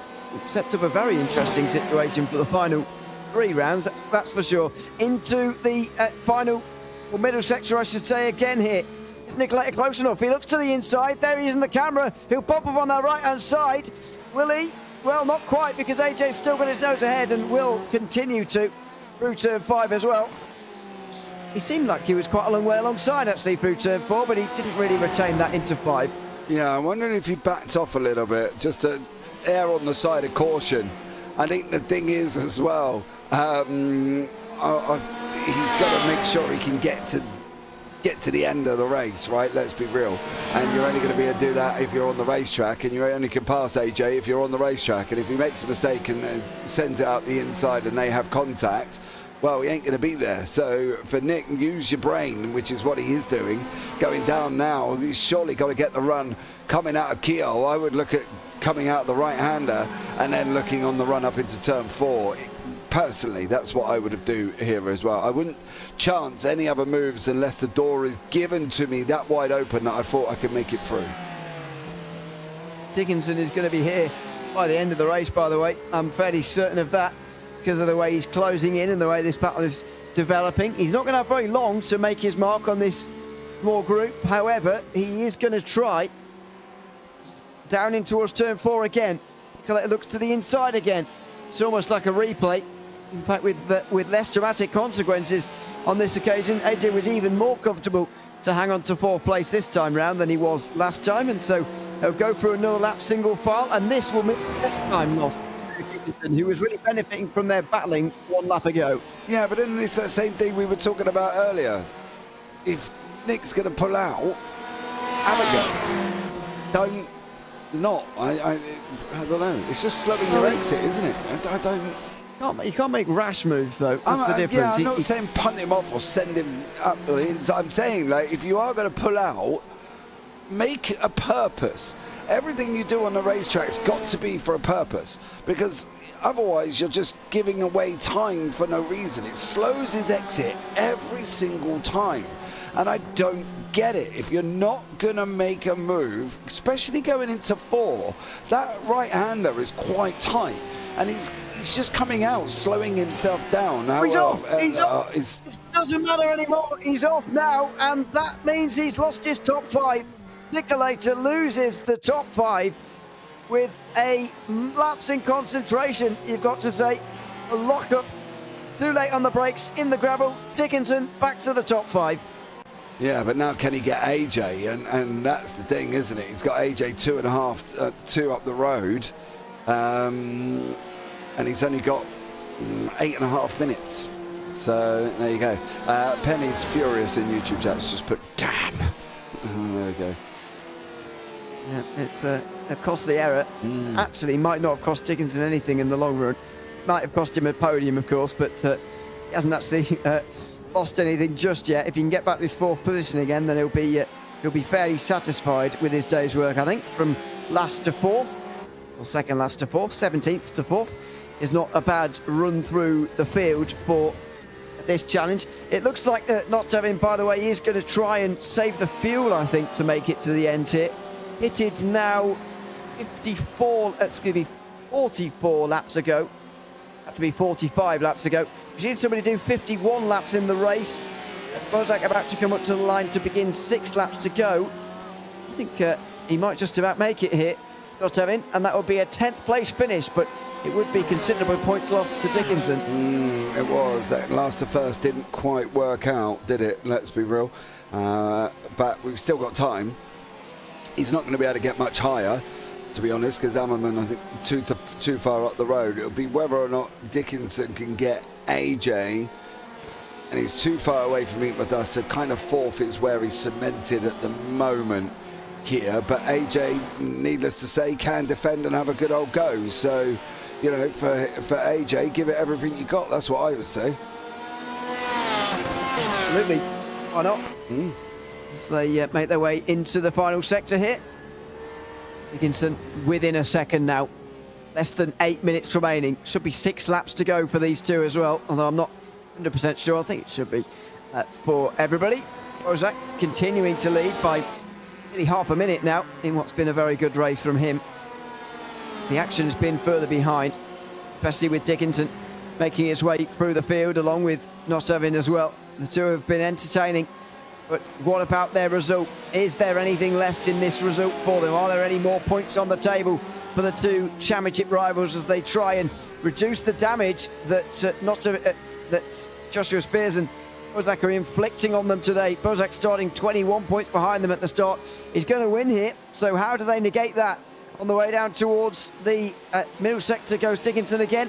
He's right there with AJ now. This is the final battle of the race, I would have thought. Yeah, it would be. I think for him, though, he's obviously got to be careful up through 4, 5 and 6, because that was the site of his spin he had earlier. AJ's now just got to give him everything he's got, and literally it's almost for AJ your prize. And there it is. Oh my goodness. AJ slides and very nearly straight into the side of Dickinson, who says thank you very much and takes 4th position. That was easier than I expected. AJ. I've got to say, and he's off. AJ tried it all to hold on to 4th place, but he couldn't quite do it. He'll be back again with Nicolator now to fight over the final spot inside the top 5, almost as if nothing's ever happened, because the drivers are back in the same positions all over again after their respective mistakes. And it's the same thing, isn't it?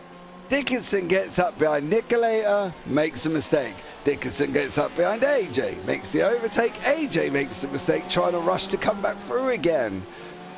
Two people have got to get hold of their nerves while they're driving here, and a little bit of an adrenaline rush, I think, for AJ and Nick. And unfortunately, they both made mistakes when Dickinson was up behind them. Shame. Oh, don't forget Dickinson made a mistake of his own on the way through turn 4, as he has another look there, does Nicolator, but doesn't make the move. If you are ever going to do that, it's probably not the worst place to do it at turn 4, because there is really no run until you hitting the brakes again.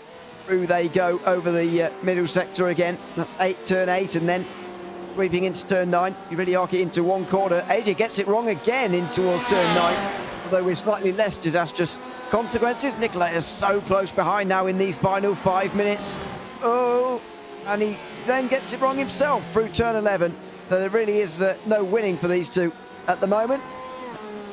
Nicolator slightly running out of time to get this top 5 now. Yeah, it's like they both get mad rushes of adrenaline, doesn't it? And they've been smooth all the way through, and then they get to this final stage and it's like they can see each other, and both of them have a kind of a moment of like lapse of concentration. Ammerman's back into the pits here as well, but I think that was expected. Notovin should go through. I think he's going to be fuel saving enough to be able to... Oh, he might not actually get Ammerman, depending on how long Ammerman's going to be in the pit lane for. He's on his way out. Notovin's coming around the caravans, and no, he shouldn't get him. I think so. No, he won't. Ammerman's already on his way, and there isn't enough time to catch, certainly not with the fuel situation. I would expect Notovin to be in. Lap 65 now for him. That's lap 49 of the stint. We were told that was the limit.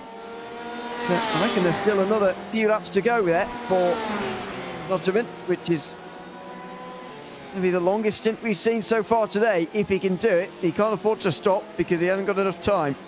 We'll see on that front. As AJ makes a mistake into the carousel. Now, Nicolator is going to have a good run onto the front straight here, but it's not an overtaking opportunity, turn 1. That's the most frustrating bit, and if you get too close through here, there's no slingshot to be had at all, unless he has a good run. He's done the corner very well, and he's going to force his rival to go defensive. AJ on the inside in towards turn 2.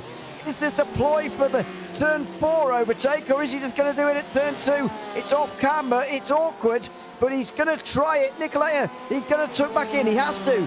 Now on the run down the straight they go. Here through the kink they'll go at turn 3. AJ's going to stay to the right-hand side and force Nicolator onto the outside line. If he can stay there, he'll have the inside for 5. But AJ, late on the brakes, skates it in, and he just about makes the corner as well. Great defending from the driver of the Porsche to hang on to 5th place again. Yeah, but he's got to make sure he can get through 4, 5, 6 and 7 here without any dramas. Because Nick's literally climbing right up behind him. They're going to be coming into the right-hander now, turn 9, going down, in and through Thunder Valley they go. Nick still tucked up right behind him. He's got the right-hander, the left-hander, and then we've got the carousel, and AJ's not buried this carousel for the last lap or couple of laps, so he's going to have to get this one right. He's got to nail it, get it done. Nick's got to tuck back in and do the same thing. It's going to be rinse and repeat for Nick until he can get through coming out of turn 2 on that run up to 4.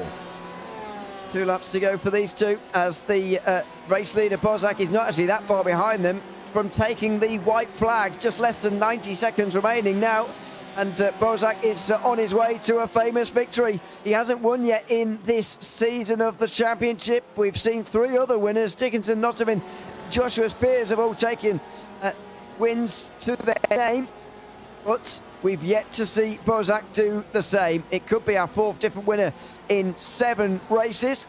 It'll be a pretty impressive tally to get up to, as we now go back to the battle for 5th place. It's not going to be on this lap. It looks going to have to be the final one for Nicolator if he wants to make this move. Yeah, well, if you're going to leave it, if you're going to give yourself a challenge, you might as well do it on the final lap, right? You know what I mean?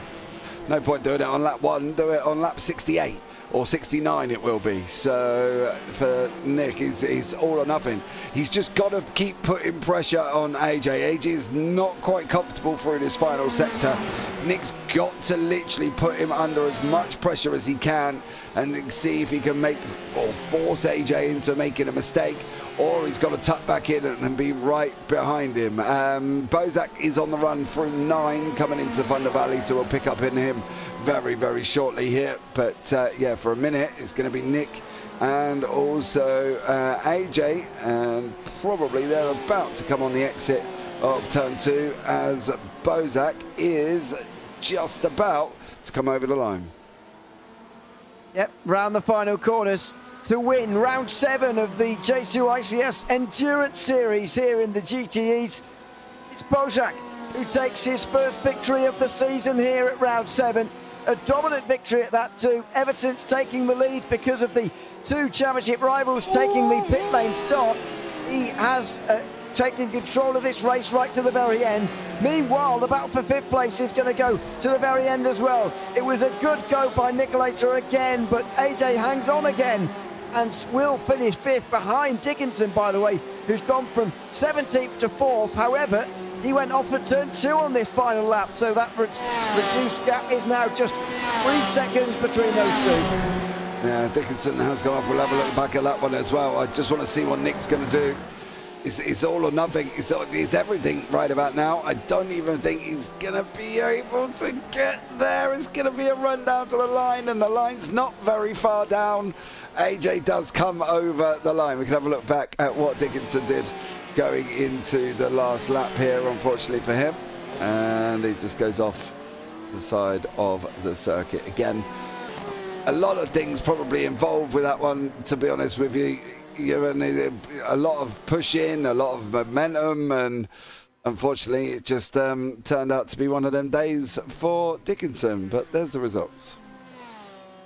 Bozak wins by 25 seconds ahead of Joshua Spears, who is in that 2nd position. Eatma Dust finishing on the podium ahead of Dickinson, who gained 13 positions in that race. AJ hang on from Nicolator, who but they were quite a long way ahead of Prince Adam and Urko, who are the final drivers on the lead lap. Gavin Ammerman and Nottavin round out the top 10 with Ryan Schwab and Jason Winneke 11th and 12th. Piker Pilot 13th, the final driver 1 lap down. Jason Miller finished 2 down ahead of Spring Flower in 15th position, followed by Bob Nova in 16th.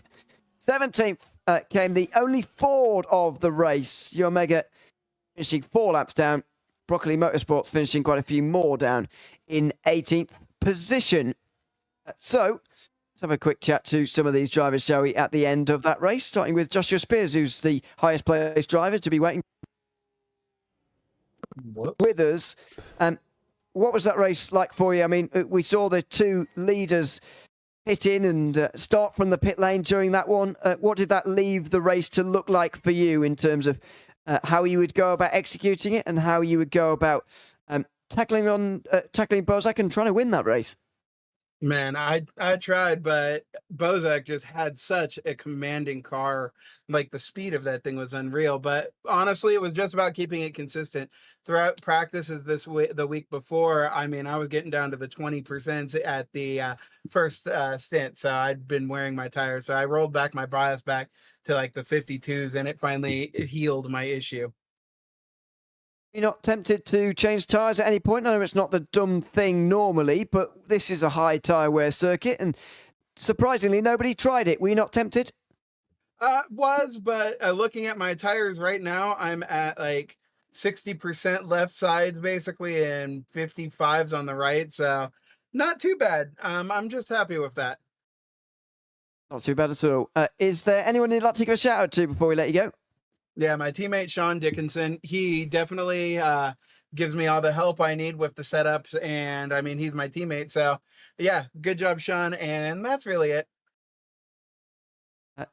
Absolutely. Deserves a congratulations. Congratulations to yourself as well on 2nd place here tonight, and thanks for coming to chat to us as well. Yeah, thanks, guys. Thanks very much. Joshua Spears in 2nd here tonight. And now jumping ahead to the leader, because he's now joined us, Bozak, into the booth. Welcome in, Bozak. Good to have you with us after that race victory. Apologies for not getting you in earlier, but we're here now. How was that race for you? I mean, 25.7 seconds, your eventual winning margin. Did it feel as comfortable as it looked? Oh, it was tough. The track's tough. The track temps kept getting higher, so the car got some more slippery as the tire's worn. But I did my best to keep it together, and that's what I got. I mean, it's your first race win of the season. How does this set you up now for the final 3 rounds? Oh, we'll see how it goes, because I'm not really expecting another win, but we'll see what happens in the next races. I would ideally like to be in the top 10, top 5, but we'll see how it goes. But we will. You never know what happens. Is there anyone you'd like to give a shout out to before we let you go? Yeah, I'd like to thank you guys for broadcasting this whole thing. I'd like to thank the admins for hosting this race, and I'd like to thank my teammate. Absolutely. Thanks very much. It's great to chat to you. Congratulations on the victory tonight, and we'll hopefully see you next round. Yeah. Thanks again. Thanks very much, Bozak, there, the race winner from tonight at Mid-Ohio. And finally, final spot on the podium taken on by Eatmadust in third today, and the only Ferrari on the podium, of course. We get 3 different manufacturers on the podium. Welcome and good to have you with us as well. A bit more of a hard-fought podium place, I would argue, than the other 2. In terms of on-track battling, let's just talk us through that battle with Dickinson towards the end as you were fending him off in those final 10 minutes. Yeah, Ewan, thanks for having me up here. Shout out to my dad for watching, and my wife for letting me do this, and my teammate for not showing up so that I could get his podium. But that battle with Dickinson at the end there, I knew it was going to be tight. I knew he had the pace. Just trying to keep in mind the lines that were working last week, and hoping they would work in this car again. And I think he just dipped a tire there at the end that speared him off and gave me the gap that I needed to hold on to it. What was the key in terms of defending round here? We know that it is always tricky to overtake at this circuit, especially in these bigger GTE cars. But as the defending driver, what was the key to staying ahead? Both in real life and in the sim, the inside of turn 2 is kind of the better line to defend. But contrary to real life, the inside of 4, I think, is better in the sim versus the outside in real life coming into 5. And so just making sure that I was holding and pinching so that I got the inside for 4 so that I could run wide and stay ahead. We did see the outside at 4 work once or twice, but not often. You're right. Is there anyone you'd like to give a shout out to before we let you go? Shout out to you guys. Shout out to Josh and Bozak's stellar performance, and Dickinson for making it back up there. I know him and not having started from the pits. And then, like I said, my dad, my wife, and my teammate. Absolutely. Congratulations on a podium here tonight, and thanks for chatting to us once again as well. Yep. Thanks, Ewan. Thanks very much. That was Eatmadust in third place here tonight in the race. It's been round 7 of the J2iCS GTE Endurance Series here, James. I mean, Mid-Ohio was never going to be one of those tracks that provides absolute all-out overtaking and all that kind of thing again and again and again. However, it was a decent race, especially made very good, actually, by the fact that Dickinson and Notterman decided to start from the pit lane. But Dickinson finished ahead, so he should be the points leader after this one, even though he has lost a bit of ground to Josh Spears and Bozak. He'll be feeling good now going into these final few rounds, surely. Yeah, I think that's the thing he's got to be looking forward to, right, as well. He recovered some points. Notterman didn't have a lot of issues. I was just looking back at some things that I was just tagged in the Discord. There, Ryan just said that he went off the side of the circuit, but then he also said he's been went and jumped somewhere. So I'm trying to find if I can see where Ryan went off. And whether or not it was sent off at the end of the race, or yeah, it was. There we go. Goodness gracious! That was very spectacular. Oh my God! That was very spectacular, wasn't it, from Ryan? So yeah, but I think Nick's not going to be too much of an issue, too much of a problem, and I think he's should retain it there as well. I think the session has just shut on me, hence the black screen at home. So apologies for that one. But yeah, good race overall. maybe it was that crash we watched just completely breaking the server. I don't know. Anyway, that is just about us for anymore. We don't really need the pictures any longer. Big thanks to everyone who's been tuned in over the course of this evening. It's been great to chat along and great to have your company this evening in the latest round of the J2iCS GTE Endurance Series. Next round will be coming from Sebring. Not my favourite circuit in the world, but it will be. It's fine. The Bumps of Sebring next up on the 18th of September, so make sure you join us for that as well. And of course, Imola a couple of weeks after that, and then the big 2-hour finale from Algarve the couple of weeks after that as well, taking us to the middle of October. And I say big thanks for everyone for tuning in. I've been Neil Leary alongside James Parfitt, and until we see you next time for round 8, it's goodbye for now.